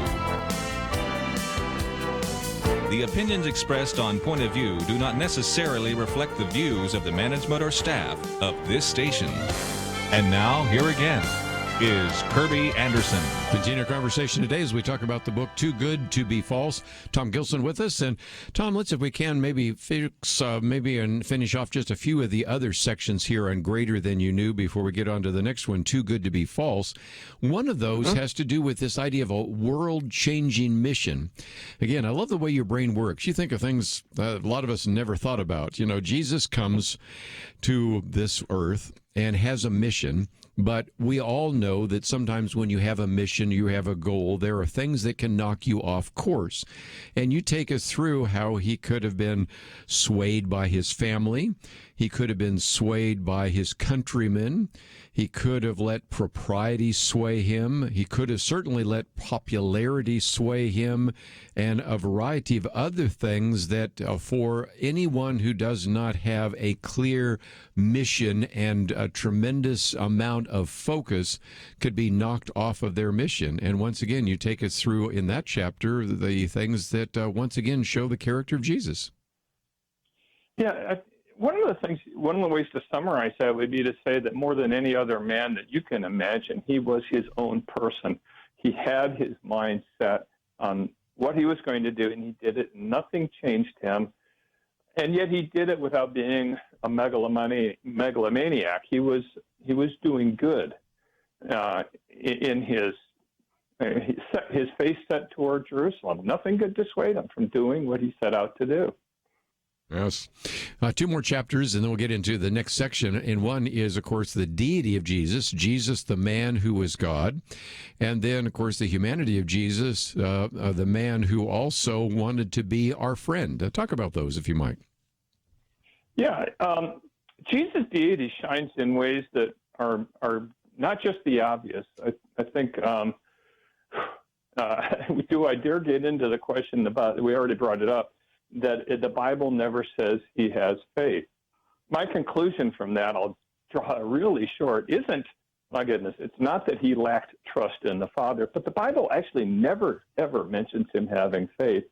So what does that mean? I think what it means is that faith is the wrong word for it, because the kind of relationship, trust relationship he had with the Father was so qualitatively different than the kind that we have. Yes. It's so much closer. Mm-hmm. And so that's a sign of his deity all through the New Testament. And again, you know, he who's seen me has seen the Father. He who believes me believes the Father. You have all those phraseologies that show up time and time again, which is so striking because you will sometimes have individuals tell us that, well, Jesus never claimed to be God. Well, I mean, it seemed like every time we turn around in one of the gospel accounts, somebody's picking up rocks. Why are they picking up rocks? Because they want to stone him for claiming to be God when he's not. Now, it's not wrong to claim to be God when you are, but I think it's a good illustration of that. So on the one hand, we can put Jesus up as the God-man, but let's talk about the man part, because chapter 8 talks about Jesus as friend. And we, of course, when we were kids, sang what a friend we have in Jesus, and we talk about this, and we probably, as Christians today, take it for granted. This now takes us to the Gospel of John, because he says, you are my friends if you do what I command you. And so have the God-man, the individual who came to this planet as an individual who was part of the Trinity. We are talking about somebody who then allows us to be his friend, which I think is so striking as well. Yeah, and this actually was a crisis I had in studying for this book, is that Jesus is so different, so much greater, that you think, okay, he's too far beyond. He's inaccessible. He's unreachable. If it were up to me, he would be. And I was really actually weighed down with that. And then I kept remembering, he said, friends, if we do as he commands, there still is a distance there. He's not our buddy. But he died for us because he loves us. So there is that intimacy on his initiative, and thank God for that. Well, we can move into the next chapter, and it's also the next section, Too Good to Be False. And you have what's called the skeptical challenge, because one of the things that you bring to this conversation, and one of the things that so many of the people that have endorsed this book bring to it, whether it's Josh McDowell or Sean McDowell, or whether it's Lee Strobel or J.P. Moreland or Paul Copan or Frank Turek or a variety of others, is how to respond to the so-called new atheist, how to respond to the skeptics out there. And in some respects, even though this book is certainly great in terms of what it does to help us as Christians learn more about Jesus, you also get us into the whole question of the backstory and what that might mean, and how the skeptics kind of want to change that. Can you kind of explain that for us? Sure. Yeah. I mean, we've got this story of Jesus, and it's got a very unusual main character. The skeptics want us to think that this story arose through a series of processes that I'll just call legendary processes. It starts with disciples who are messed up psychologically after Jesus dies on them, and sometimes people, when they're messed up, will invent things, and so they invented a resurrection. And sometimes, in order to prop themselves up in that, they'll start proselytizing it. So that's what they did. And then it goes around in what Bart Ehrman calls repeatedly in multiple books, a telephone game, where the story travels around the whole Mediterranean basin. And he says, what happens to stories when they do that? They change. And that's how, typically, in really short terms, the skeptics will say, we got this character of Jesus that we now read about in the Gospels. Well, Ehrman says when that happens, the stories change. I'm sorry, that's understated. The process they're describing doesn't change stories. It distorts and corrupts them badly in real life. And what we have in Jesus is not a distorted, corrupted character. He is perfectly consistent and good. Their backstory for the Gospels doesn't fit the product. Yes. And that's pretty significant, because you use your own example in there, which I thought was kind of interesting, of actually helping the singer Sting find a contact lens. But you give us one backstory, which is just eye-rolling, like there's no way that happened. And then you tell the real story. And I think it was a great illustration of the fact that you're right. If indeed you want to start with this kind of Bart Ehrman, or even some of the other skeptics, even before Bart Ehrman was alive, argument that there is the Jesus of history and then there's the Christ of faith, you don't have a story that's consistent, and you don't actually find anything that makes any sense. And as we've talked on this program before, you have a section here where you get into some of the other so-called ancient myths of dying and rising gods, Mithras and others, and that just doesn't fit. So in some respects, the more we see the character of Jesus and we see the backstory, the more this idea that this is all just a legend, and that there really maybe was a Jesus of history, but it has been embellished by as a Christ of faith by these individuals telling the story, first of all, doesn't work just in terms of basic logic. And if we can bring one more thing into the conversation, doesn't make sense given the fact that we know when these Gospels were recorded, and they were recorded by eyewitnesses, and could have been easily challenged by anyone that would disagree with some of those things that might have been said. So there's a very powerful, if you will, kind of apologetic argument that's in your book as well. Right. Yeah, I don't spend a lot of time on the one you just mentioned about the historical knowledge that we have. Of course. Before this book came out, there was plenty of reason to dispute the skeptics' legend theories. I mean, it was already, I think, refuted. But what this book does is it refutes it from a different set of information, which is just what's in the Bible. Yes. You don't need to know the history. You do need to know what the skeptic's theory is. And then you look at the Bible and you say, the skeptics are like detectives trying to see who committed all these corruptions and distortions and how it happened. But but they're detectives looking for who caused a crime, and there isn't a crime. Yeah, kind of hard to find that. Yeah, corruption and distortions. Yeah. And I love that's why, if nothing else, J. Warner Wallace, who kind of is the cold case detective, loved the book so much as well. But we have another one of those mandatory breaks coming up, and the last section I wanted to leave Jesus, no matter what, and in particular, how Jesus became so easy to take for granted. I thought that was really helpful. And then the idea of Jesus alone, faith alone. So we'll talk about those two particular chapters as we wind down the conversation today about too good to be false. If you find yourself saying, well, I'd really like to get a copy of that book, I'd like to study it, maybe you'd like to use that study for your own small group or personal study, we also have a link to thinkingchristian.net, and you can contact Tom and get a copy of the book there and find out a lot more information about what he is working on as well. So we'll talk about all of that right after these important messages.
Now, back to Point of View, your listener-supported source for truth. Back for a few more minutes. Tom Gilson with us, and you can go to his website, thinkingchristian.net.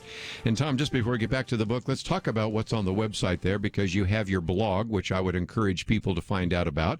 There is also the podcast, which is a great resource for our listeners as well.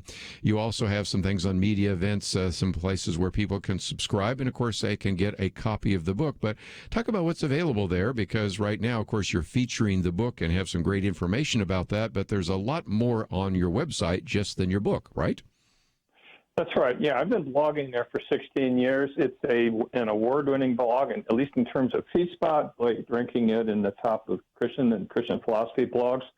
And it's really a history of different reflections, thoughtful reflections on Christ, culture, science, faith, apologetics, ethics. And you'll find it mostly in the blog section, and there's also upcoming events on there.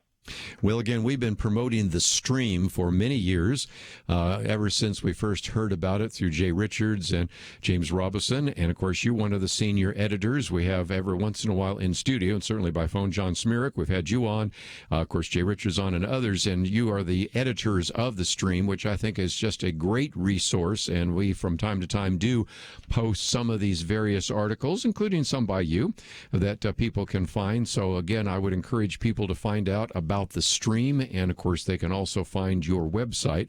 But just before I run out of time, this last section was also very insightful. One of the chapters, chapter 13, how Jesus became so easy to take for granted.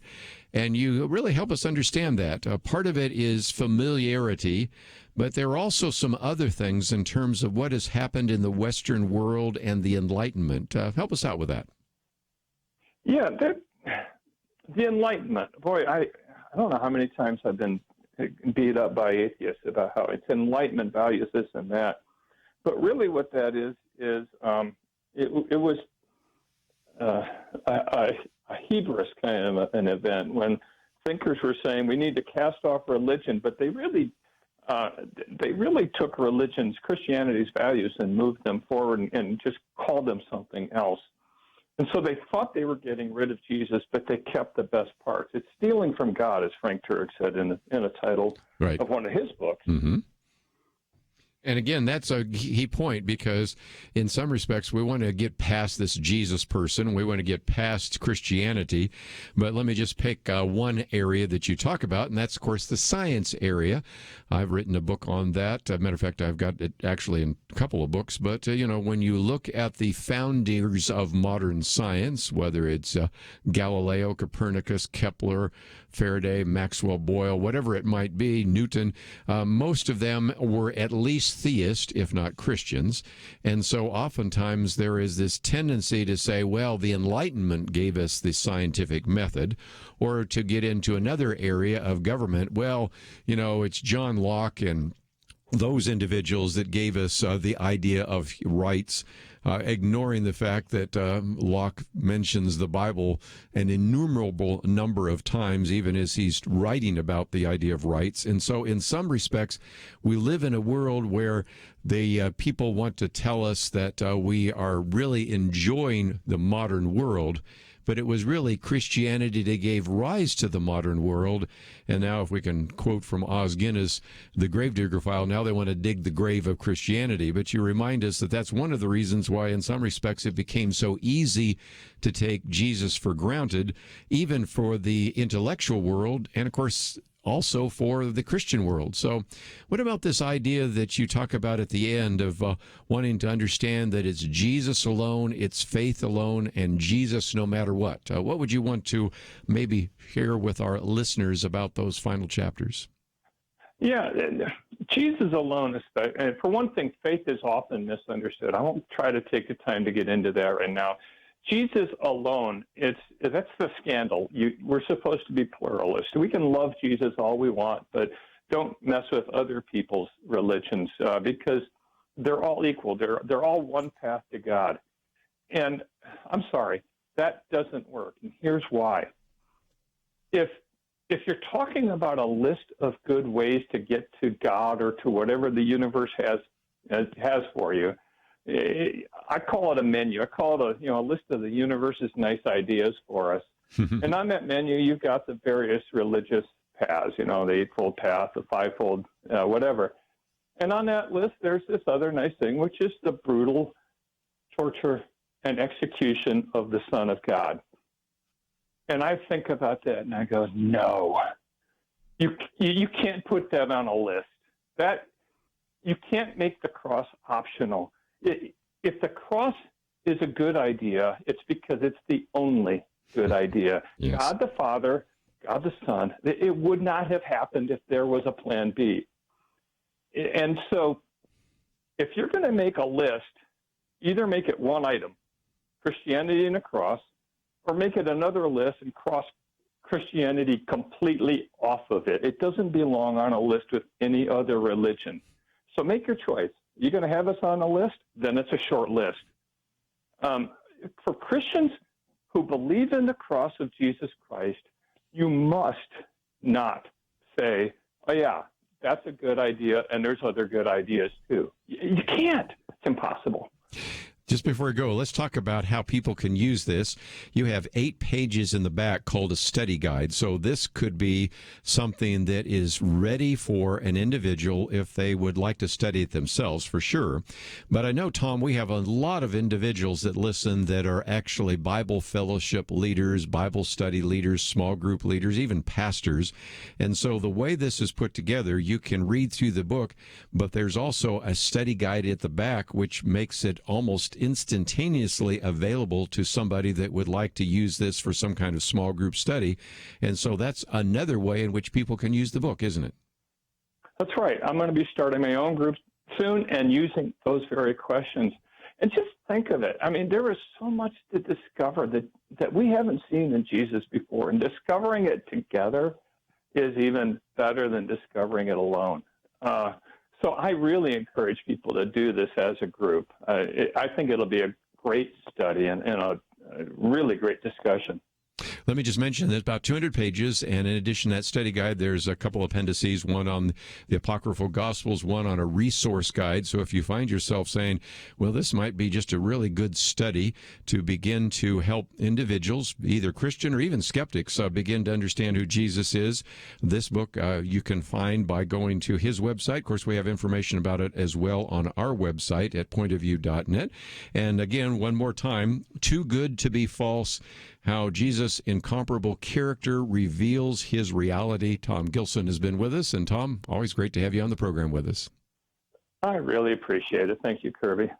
Let's take a break. When we come back, we have other things to cover. There'll be a couple of things. First of all, we're going to look at this whole issue of health care.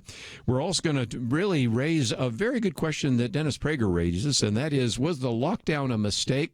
Or was it even worse? And we'll talk about that in terms of what we've learned about the pandemic. We have some material about what is happening in some of the cities, these riot-riddled cities, as the author talks about.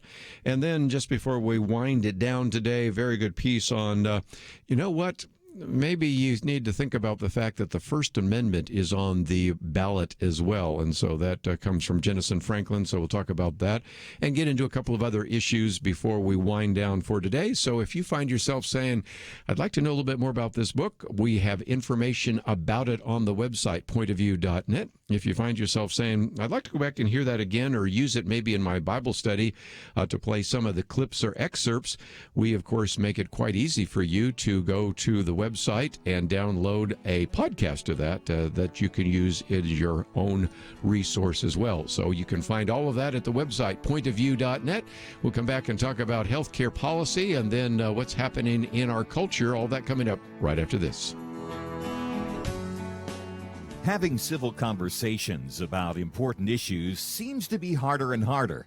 Various media outlets tell people what they should believe, why they should be outraged, and getting people to actually think, well, it can be difficult. Whether it's the gospel, tax issues, social policy, or just about anything else, you need to have solid information and clear thinking to address the hard issues. You need God's truth applied. And that's what you get in less than 2 minutes with Point of View's Viewpoints Commentary, a daily resource to help you be informed and think through the things we need to be talking about. It is free and will arrive in your inbox each day when you visit pointofview.net/signup. Sometimes we know we should say something, but we're silent because we're not quite sure what to say. Viewpoints Commentary can help you break the silence and change the narrative. It can make you a more equipped agent for truth. Get your free subscription to the Viewpoints Commentary at pointofview.net/signup. Pointofview.net/signup. Point of View will continue after this.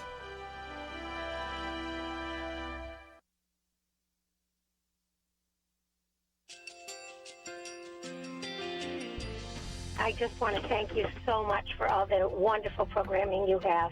You're just absolutely fantastic. I recently started listening to Point of View, and I really found it interesting because of the different subjects you cover. Thank you for that. I really appreciate everything that you do in keeping us informed. Thank you, Kerby, for everything that you have been doing. I appreciate all the work that you're doing, advocating for the Word of God.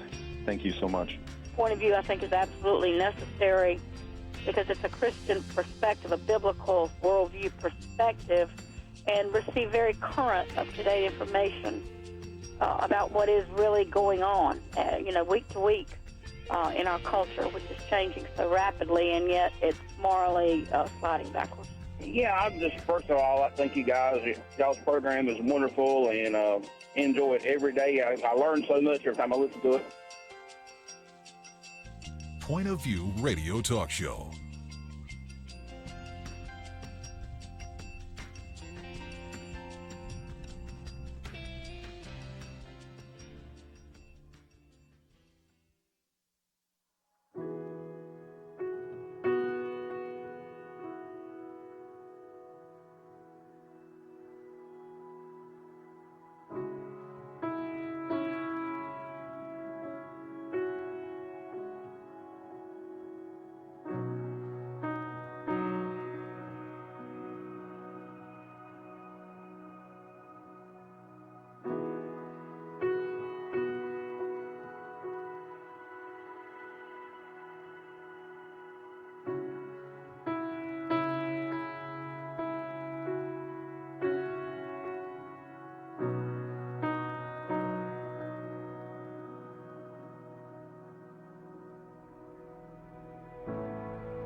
Hi, this is Kerby Anderson. You know, each day we take on the tough issues and provide a biblical perspective to them. The topics we cover are wide-ranging.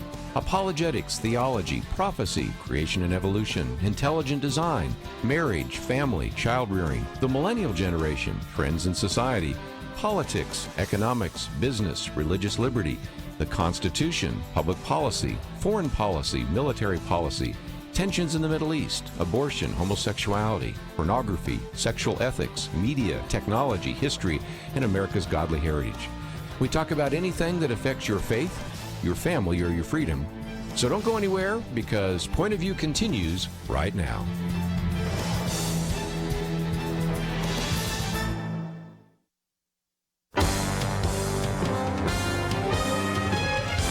Across America, live.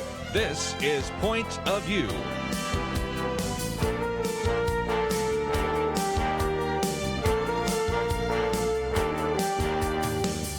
And now, Kerby Anderson. We're going to cover a lot of different topics, and at the end of the hour, we're going to spend some time talking about the need for medical reform.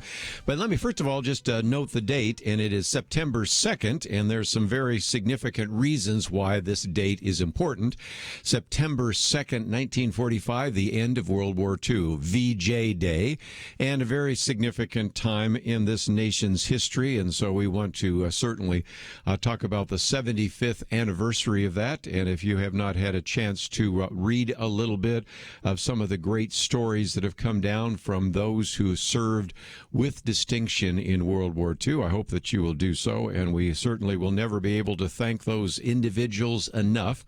We've lost so many, and we are losing more every single day, so it was worth just taking a moment to remind everybody that VJ Day was, of course, 75 years ago. So that is one element of that, but it also leads into another, and that is 6 months ago today. That would be March 2nd, which is exactly 6 months from March 2nd to September 2nd. We can see what has happened with the pandemic. And I think it's important to use that particular date. It was one that we talked about with Dr. Merrill Matthews on Friday. It's a date that I also use in a commentary coming out next week, because on that particular date, it was just a few days after when the president, Donald Trump, actually banned travel from China. That took place on the very last day of January. But March 2nd was significant because that was a day in which you had the governor of New York, Andrew Cuomo, say that really this is not a big issue. We've got this under control. And, of course, the next month or so illustrated we did not. And March 2nd, I think, is a good kind of starting date for the pandemic in a number of ways and for a number of reasons, because it also relates very much to what's going to surface time and time again in this presidential campaign. You will hear from presidential candidates like Joe Biden and Kamala Harris, but you'll also hear from other people running for the U.S. Senate and for Congress, maybe even others saying, well, the president has mismanaged the pandemic. Okay. One of the questions that I think should always be asked is, well, what would you have done differently? And let's go back 6 months ago, because on March 2nd, if indeed, let's say Joe Biden or Hillary Clinton or somebody had been in the Oval Office instead, would they on that day have been more aggressive on the pandemic? Probably not, because after all, we know that about that same period of time is when candidate Joe Biden actually declared that Donald Trump was being xenophobic for actually closing down travel from China to the United States. A few days later, we know that the Speaker of the House, Nancy Pelosi, actually encouraged people to go to Chinatown and to the various celebrations. And so it is somewhat doubtful that anybody would have taken any more action on March 2nd. By the way, one of the other things happening on that date, very interesting. It was when President Donald Trump was meeting with a number of pharmaceutical executives talking about what could be done to produce a vaccine for COVID-19. So I think that is striking. And at that time, I think you had 9 deaths and about 60 individuals that had actually been declared positive, getting COVID-19 positive tests. And so you might say, well, then shortly thereafter, he should have done something. Well, 11 days later, on March 13th, is when he actually declared it a national emergency. And so, again, the question that should be asked by the press of a Kamala Harris or a Joe Biden is, what would you have done differently? Would you have declared a national emergency on March 6th or March 10th? Because after all, he did declare a national emergency on March 13th. And we can go through the long, long list of other things that were done by this administration. And of course, you would not only have to have gone against your fellow Democrats, because that would be Nancy Pelosi, that would be Andrew Cuomo, and it would be a number of others. You would also have to have gone against many of your, quote, experts. I mean, one of the lines we hear all the time is, trust the science. Okay. What were they saying at that time? Well, the Surgeon General, Jerome Adams, was actually tweeting out, don't buy masks. You don't need masks to treat yourself on the coronavirus. Anthony Fauci, in an interview, said essentially the same thing. So when people make this declarative statement that the president has made so many mistakes, the president has mismanaged the pandemic, I can point to mistakes he's made, but it's easy to be a Monday morning quarterback and actually look back after 6 months and know where we are now. But nevertheless, it's worth asking the question whether we did the right thing at the time. And that leads to the first article that I've posted by Dennis Prager, in which he says the lockdown has gone from a mistake to a crime. His piece says, 4 months ago, I wrote a column titled The Worldwide Lockdown May Be the Greatest Mistake in History. And he points out that a mistake and evil are not synonymous. You know, a lockdown is a mistake. Things like the Holocaust, slavery, communism, well, those are evil. But nevertheless, he's saying now when we look at this, we recognize that the lockdown may have done significant damage. I think we all can recognize that. And then immediately turns to Sweden, which is interesting because a lot of people have said Sweden was a failure. I think it's pretty good success, and he gives you some good evidence of that. And I would suggest don't trust him, don't trust me. Go look at the numbers, because I looked at him before I even posted this article to double check where we are in Sweden. But he points out that the country never locked down. Basically kept children under the age of 16 in school the entire time. Reuters reported back in July 15th that the number of Swedish children between ages 1 and 19 who have died of COVID-19, at that time, the number was 0. And, of course, the number that have contracted the illness in Sweden is about the same as Finland, which is a neighboring country, but did lock down its schools. And then points out that even when you see people talk about Sweden has the 8th highest death rate per million in the Western world, you also have to recognize that the overwhelming majority of those individuals were among people over the age of 70. Matter of fact, most were over the age of 80 and with compromised immune systems, something we talked about yesterday. And so, if nothing else, there are all sorts of reports, including one from UNICEF of all things, show that Swedish children fared better than children in other countries during the pandemic, both in terms of education and mental health. And I think we know that as well. Well, then, for our listeners out there in California, he compares what's going on in Sweden to California. Points out the Governor Newsom has actually destroyed, he says, tens of thousands of small businesses, untold livelihoods, and then even raises the question, why indeed are we closing down the restaurants? The estimates are that eventually there may be the permanent closure of 1 out of every 3 restaurants in the state of California. And then he asks the question, why can people eat with no mask in an airplane, inches not 6 feet from strangers, but cannot eat in a restaurant in California, which is so much bigger than the inside of an airplane, while sitting 6 feet apart? So this is why he says, maybe I was a little hasty in saying it was a mistake. In some respects, it almost feels like a crime. You can read the entire article. It is fascinating, and I think Dennis Prager does a good job of reminding us of the incredible devastation that the lockdowns have made and continue to make in some of these states. We'll be right back.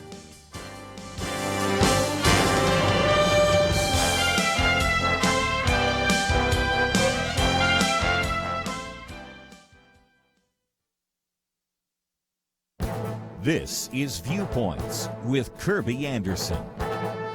Protesters in the streets want to defund the police. Politicians assure us that that doesn't mean complete defunding, but it does mean that they will reduce the size of the police force. These intentional actions have unintended consequences, but not unexpected consequences. You can see that in a chart created by Joseph Sullivan that predicts the side effects of Seattle's intended reduction of police officers. The city council in Seattle voted to enact what one New York Times reporter described as the most ambitious overhauls of policing in America. Using layoffs and attrition, they expect to shrink the police force by 100 officers. Using a study from the Journal of Public Economics, you can begin to estimate the number of additional crimes that will likely surface in Seattle. Multiply the number by 100 and you can calculate the expected number of additional crimes. That would be 10 additional murders, 53 additional rapes, and 198 additional robberies. But that is not all. Fewer police officers mean that there would likely be fewer traffic stops. That would mean less interaction with minorities, which sometimes do perpetuate racial inequalities, but it also means fewer speeders, drunk drivers, and distracted drivers will be stopped by police. That would make even driving more dangerous in Seattle. Seattle is just one city that is setting out on a societal experiment by reducing the police force. It is possible that these calculations, based on national averages, may not apply to the city, but the city council is making the assumption that fewer police officers will make their city safer and is the best way to address racial inequality. I think they're taking a big risk and putting more Seattle residents in danger. I'm Kerby Anderson, and that's my point of view. For a free copy of the booklet, A Biblical View on Pornography, go to viewpoints.info/pornography. That's viewpoints.info/pornography.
You're listening to Point of View, your listener-supported source for truth. Back once again, and we're going to spend just a little bit of time looking at a couple of other issues, and then just as a program note, at the bottom of the hour, we're going to be talking with Dr. Clare Gray.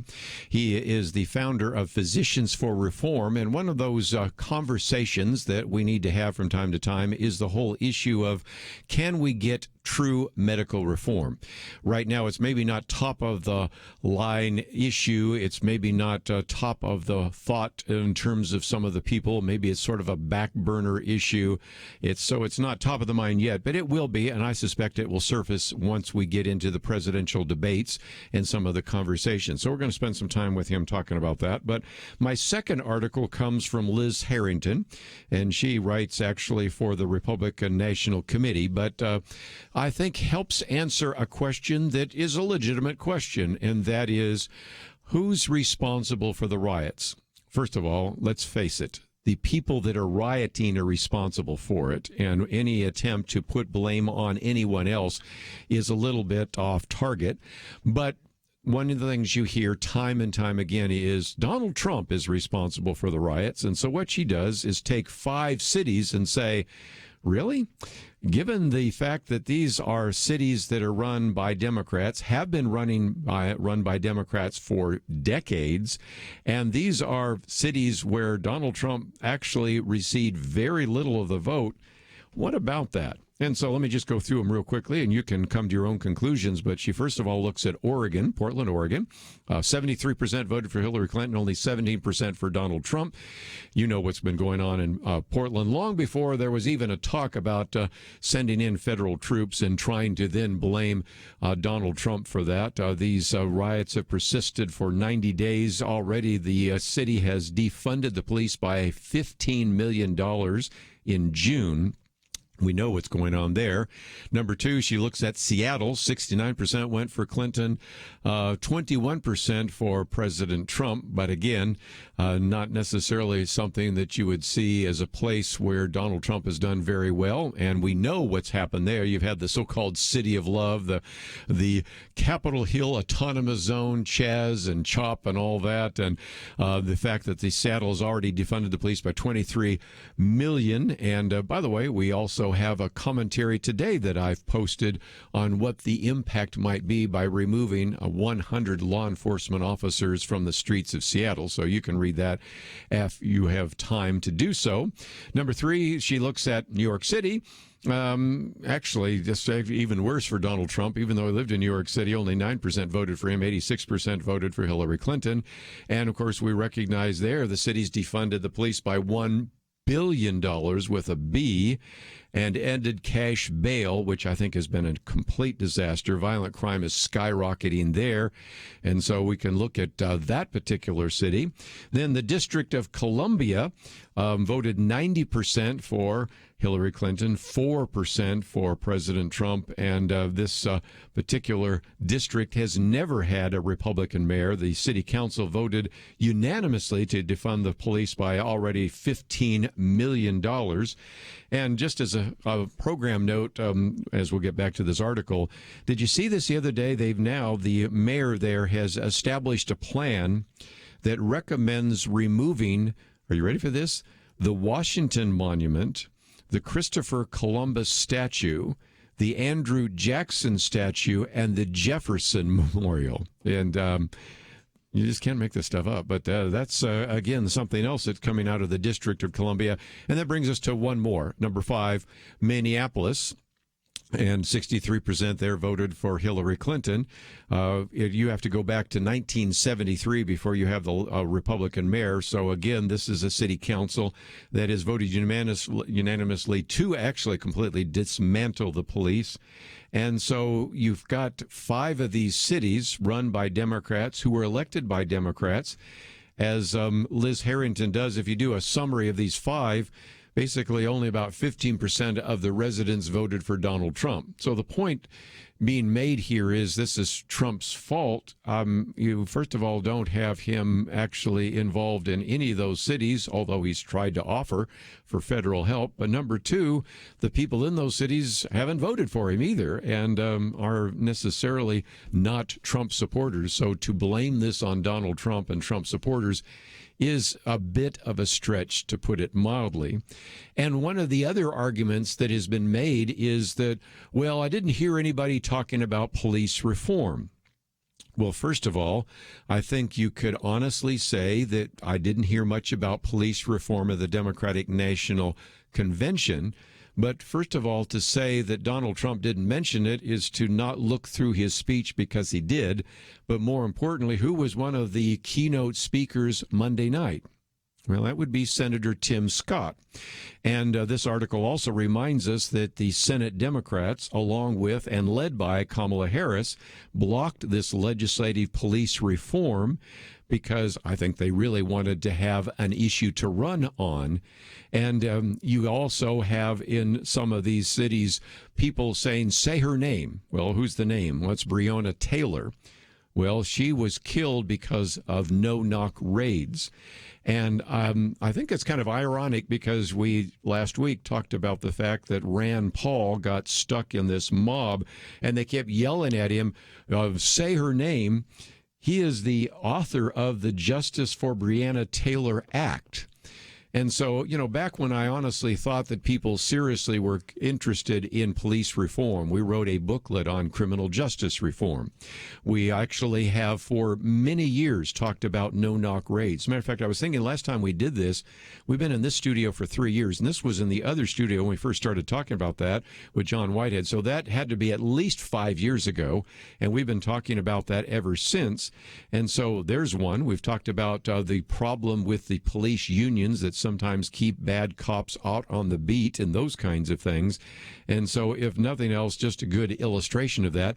But this article mentioned something else, what's called Operation Legend, which was named for this 4-year-old child, Legend Taliaferro, has already led to 1,500 different arrests.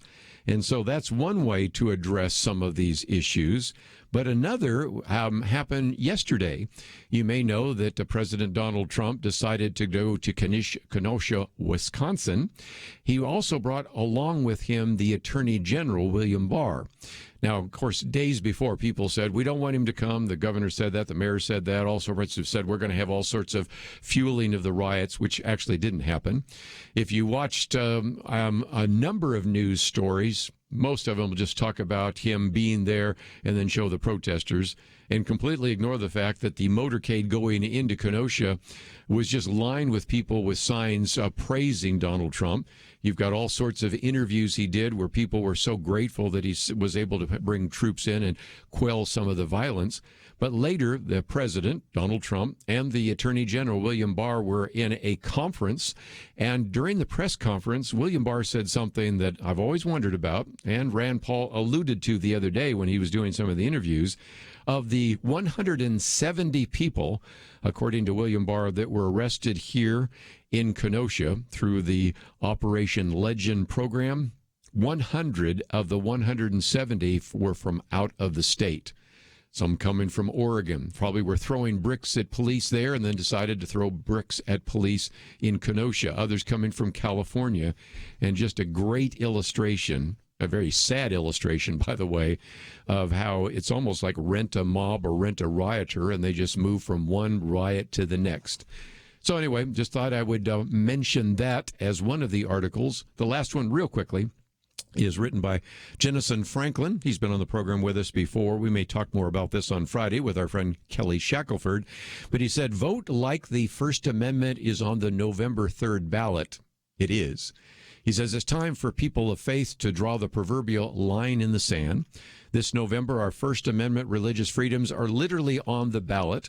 The free exercise of religion is in jeopardy. He gives us some examples of that. A little bit later goes down to the issue of abortion. He said, I'm unapologetically pro-life. I'm even recognizing that many of our pro-choice Americans still oppose taxpayer funds to provide for abortion, and then reminds us that during most of his 47-year career, Joe Biden agreed with the Hyde Amendment, but actually traded support of the Democratic Party for setting it aside. And so we find today that instead, he and Kamala Harris want you to pay for abortions, and even pro-choice people have some questions about that. And then, of course, goes back into all the ways in which various Christians have had their rights and freedoms actually trampled on. He talks about, I'll just use the Nevada example of there in Nevada, you can actually have a casino open if it's at 50% capacity, but you can't have a church that has more than 50 people, which, of course, we've talked about on the program. One church creatively decided to hold church services in a casino. But if nothing else, he simply says, if I were you, I'd vote like the First Amendment was on the ballot, because his argument is it really is. We'll be back right after this. Sometimes I think about seeds. You ever stop to consider that some seeds become entire trees and some trees grow up and produce fruit? Other seeds become flowers or vines that bring us vegetables or berries. And some trees don't have fruit, but they're just pretty, especially in some parts of the country when it comes to the fall colors. Yes, sometimes my mind goes off like that. And I also think about such things when it comes to the seeds that so many have planted in the quest to impact our nation through Point of View Radio. You may think that your gift is a small thing, but like a seed, it can grow to have an impact beyond your imagination. If you want to see beauty again in America, consider planting a seed today and making a difference by joining the Point of View Truth Team. Get the details today, right now, by visiting pointofview.net/team or call us at 1-800-347-5151. Plant a seed for a great future. Cultivate truth. Pointofview.net/team and 800-347-5151. Point of View will continue after this.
You are listening to Point of View. The opinions expressed on Point of View do not necessarily reflect the views of the management or staff of this station. And now, here again is Kerby Anderson. You know, one of the conversations that's going to be taking place during this political season is about the issue of medical reform, healthcare reform.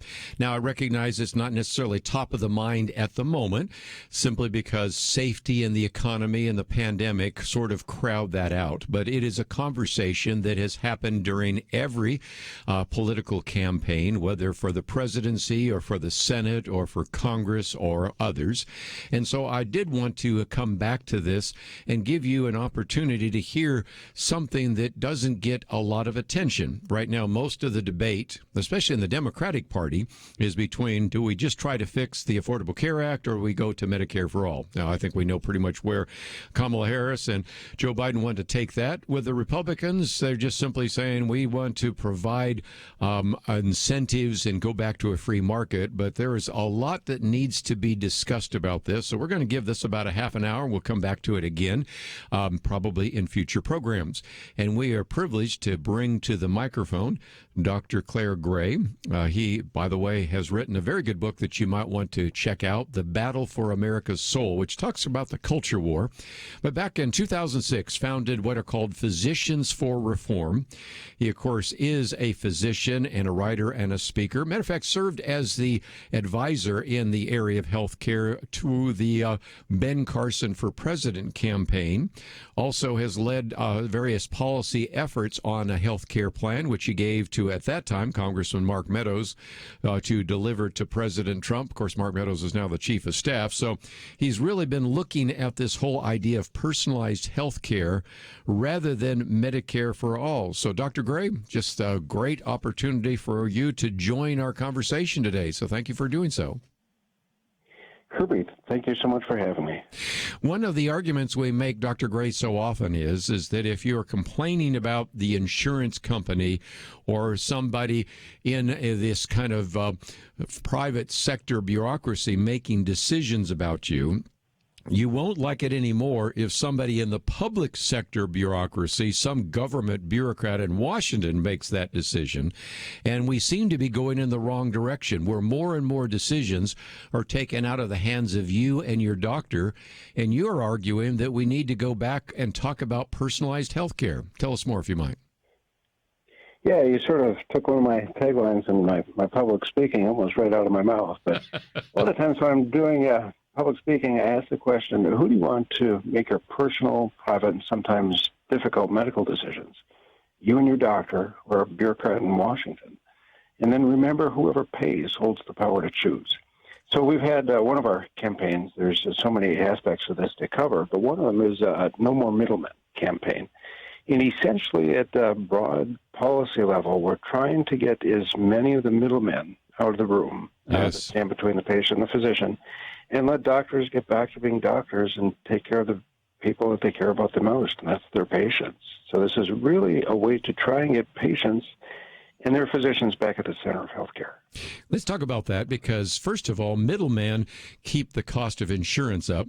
But something else that I don't think occurs to most people, and you've written about this, that the issue of middlemen and profiteers also cause your prescription drug costs to go up. So in some respects, a lot of people say we have to have the government jump in and control the cost of prescription drugs. We might be a lot better off if we get rid of some of the middlemen and just simply deal directly with some of those prices. But tell us about that, because that seems sort of counterintuitive to some of our listeners.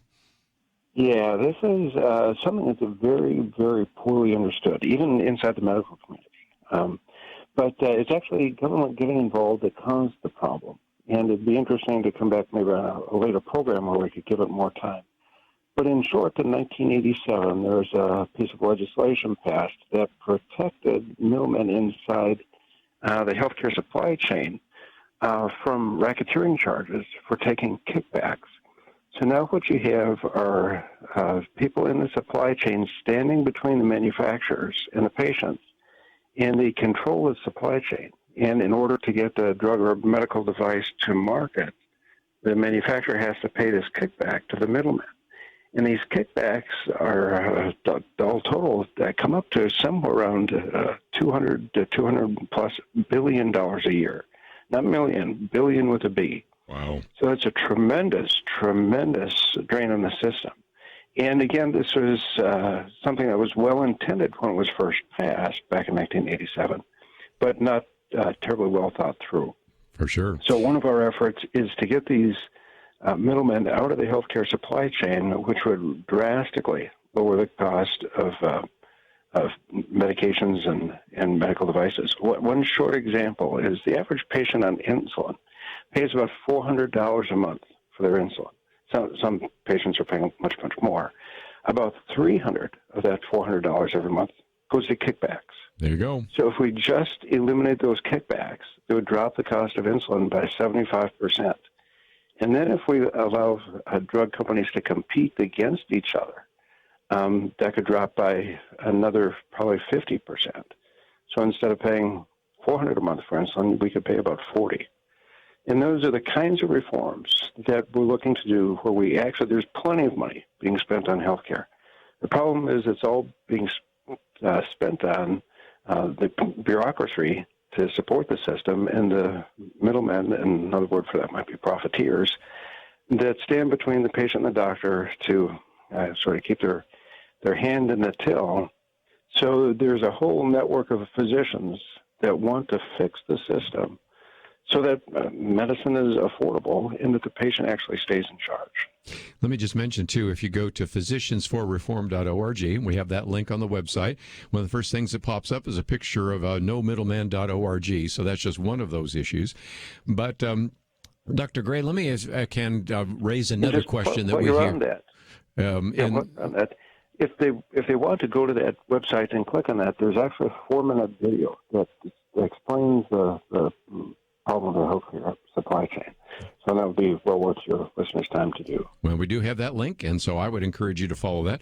Just before I take a break, and we'll keep you after the break, obviously, one of the other issues is people say, well, we have to have government because we need various protections of pre-existing conditions. And we will hear this all through these campaigns. There, first of all, the possibility of somebody being eliminated because of pre-existing conditions, kind of hard to think through.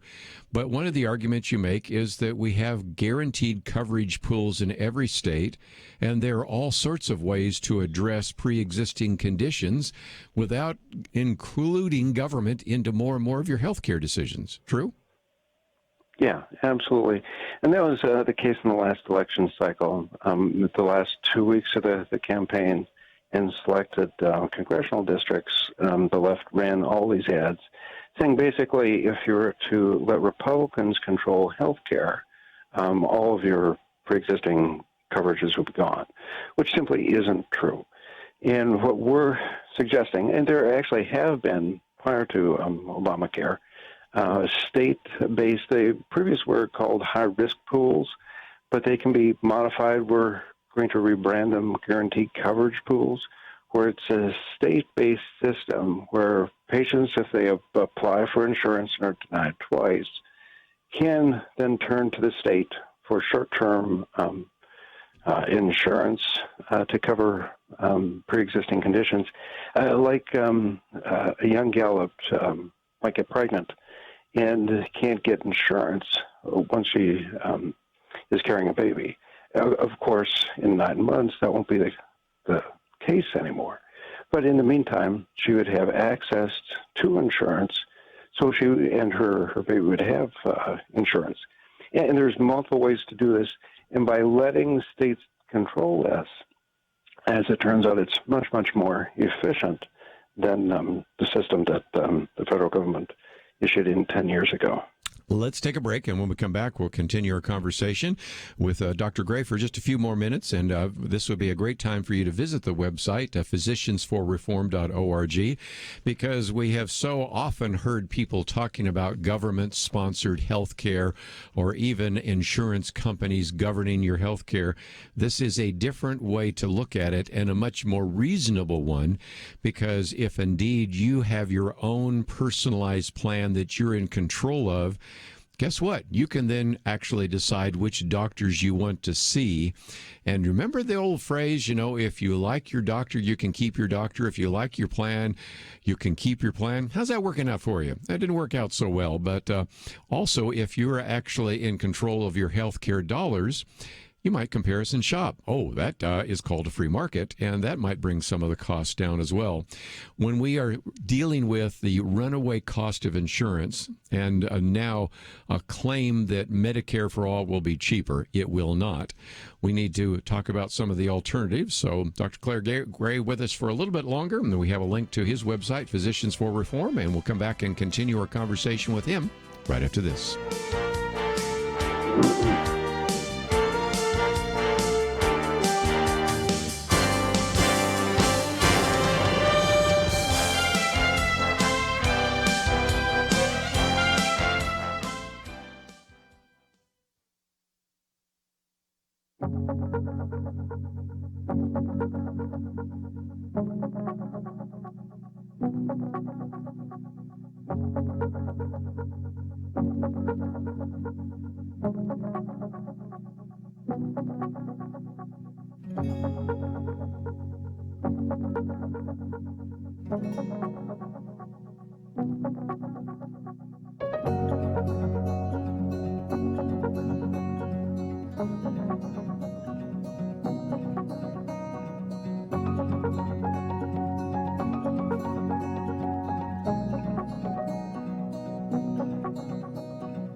Now, back to Point of View, your listener-supported source for truth. Continue our conversation with Dr. Clare Gray for just a few more minutes as we talk about Physicians for Reform. And Dr. Gray, you probably have noticed there is a pandemic going on here.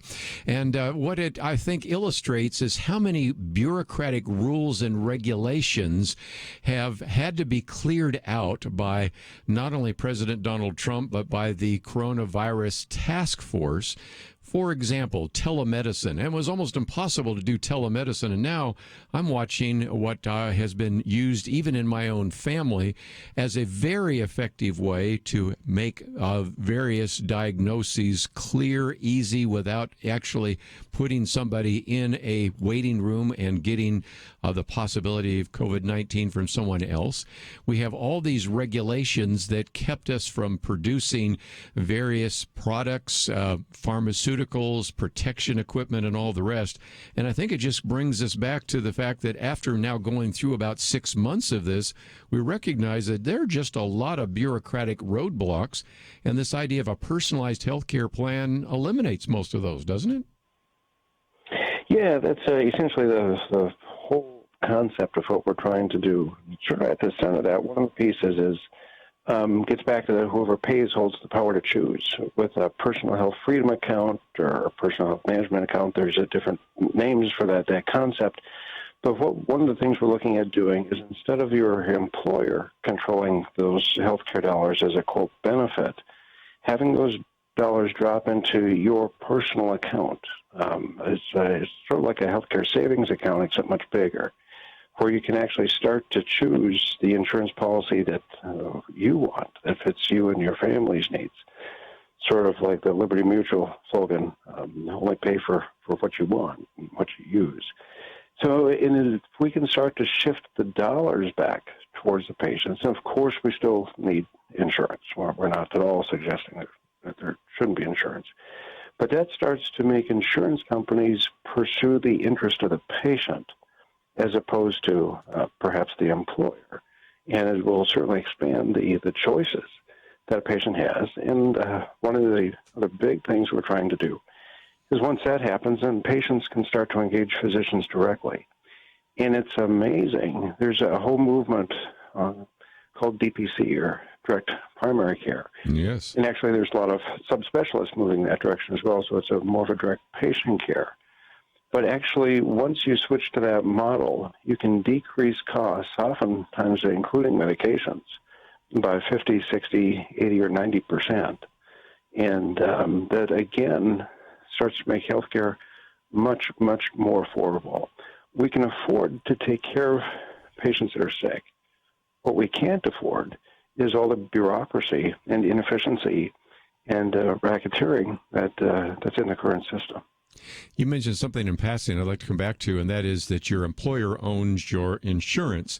You know, my employer doesn't own my car insurance, doesn't own my house insurance, but it owns my medical insurance, or it used to.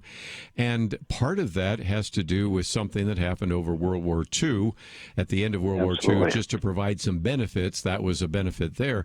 But it doesn't make any sense, and it gets to the issue of portability, which I know you want to address as well, because if you leave from one job to another, your health care plan doesn't go with you because it's owned by your employer. But if you own your health care plan, it goes with you. And there are a lot of people right now, especially in the midst of this pandemic and the lockdown, that are sticking with a job they maybe don't like, but they can't afford to move because they don't have portability with their health care plan, right? You're precisely right, spot on. And there's one more aspect to that piece. Everything you said is true, and it also goes towards the issue of pre-existing conditions. Yes. So what happens is a lot of times when people switch jobs, they lose their insurance. So when they go reapply for new insurance with their new employer, if there's been a gap in that insurance,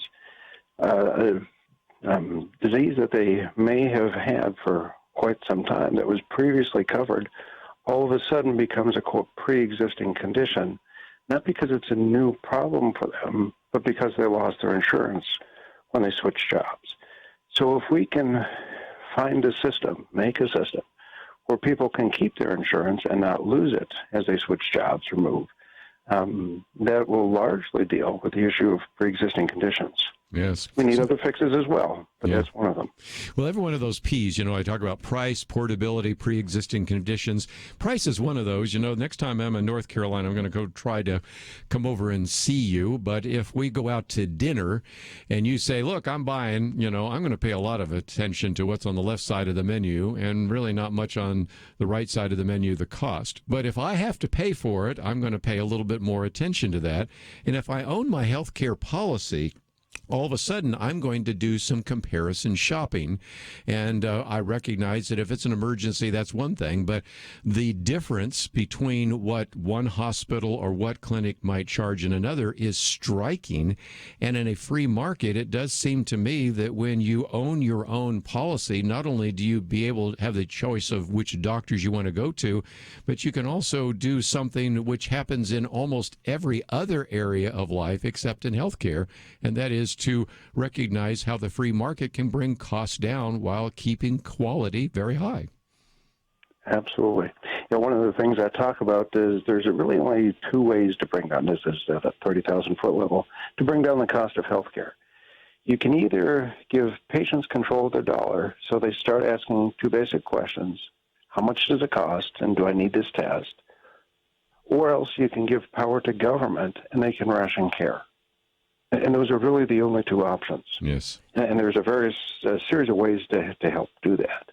But from my perspective, and this goes back to my background in history and philosophy, if we go back to ancient Greece, and this is in the book, to Plato and Hippocrates, since ancient Greece, cultures have really only chosen one of two ways to approach health care. We either follow Plato, where the physician becomes a tool of the state and patients become negative or positive economic units, or we follow Hippocrates. At the base of Hippocratic thought was the concept that human life is a gift from the gods, or in the Judeo-Christian world, it's a gift from God. Yeah. And the physician is there to serve the individual patient because they have intrinsic dignity and value. Very good. Well, unfortunately, we got a noise there, but if nothing else, let me just mention the book is entitled The Battle for America's Soul, which I think you'll enjoy. But also, we have a link to physiciansforreform.org, and you can join their team. You can learn more about some of this. You can watch some of the videos, which I would encourage you to do so. And of course, that's also where you can order a copy of his book if you'd like to do so. So, Dr. Gray, I've certainly been a fan and a promoter of this idea of personalized health care, and I wanted to get you on because I know during this campaign season, during this election season, unfortunately, we're going to hear all sorts of myths and misconceptions being promoted. And if nothing else, we're going to do our best to try to clear some of those up. So thank you for joining us today here on Point of View. Yeah, well, thank you so much for having me. Going to take a break, and then tomorrow we have 4 guests. It's going to be rather crowded. Actually, one of those will be on the hour before the national hour, but still, we're going to be talking with a number of different individuals, and so I think you will appreciate that. And then, of course, Friday is our weekend edition. Penedexter, Kelly Shackelford will be with us, and we'll get into some of those topics as well. And, of course, Kelly Shackelford was one of those individuals that heard the president speak and then got caught up in the mob, and we've got some perspective on that since that has unfolded as well. So those are some topics that we will be addressing over the next couple of days.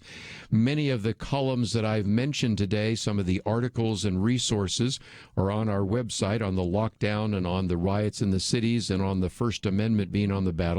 We also have information about Tom Gilson's book, Too Good to Be False, and information about Dr. Gray's book and some of the other resources that I think you're going to want to take advantage of, all available at the website, pointofview.net. Thank you, Andrew and Steve. We'll see you back here tomorrow on Point of View. Having civil conversations about important issues seems to be harder and harder. Various media outlets tell people what they should believe, why they should be outraged, and getting people to actually think, well, it can be difficult. Whether it's the gospel, tax issues, social policy, or just about anything else, you need to have solid information and clear thinking to address the hard issues. You need God's truth applied. And that's what you get in less than 2 minutes with Point of View's Viewpoints Commentary, a daily resource to help you be informed and think through the things we need to be talking about. It is free and will arrive in your inbox each day when you visit pointofview.net/signup. Sometimes we know we should say something, but we're silent because we're not quite sure what to say. Viewpoints Commentary can help you break the silence and change the narrative. It can make you a more equipped agent for truth. Get your free subscription to the Viewpoints Commentary at pointofview.net/signup. pointofview.net/signup. Point of View is produced by Point of View Ministries.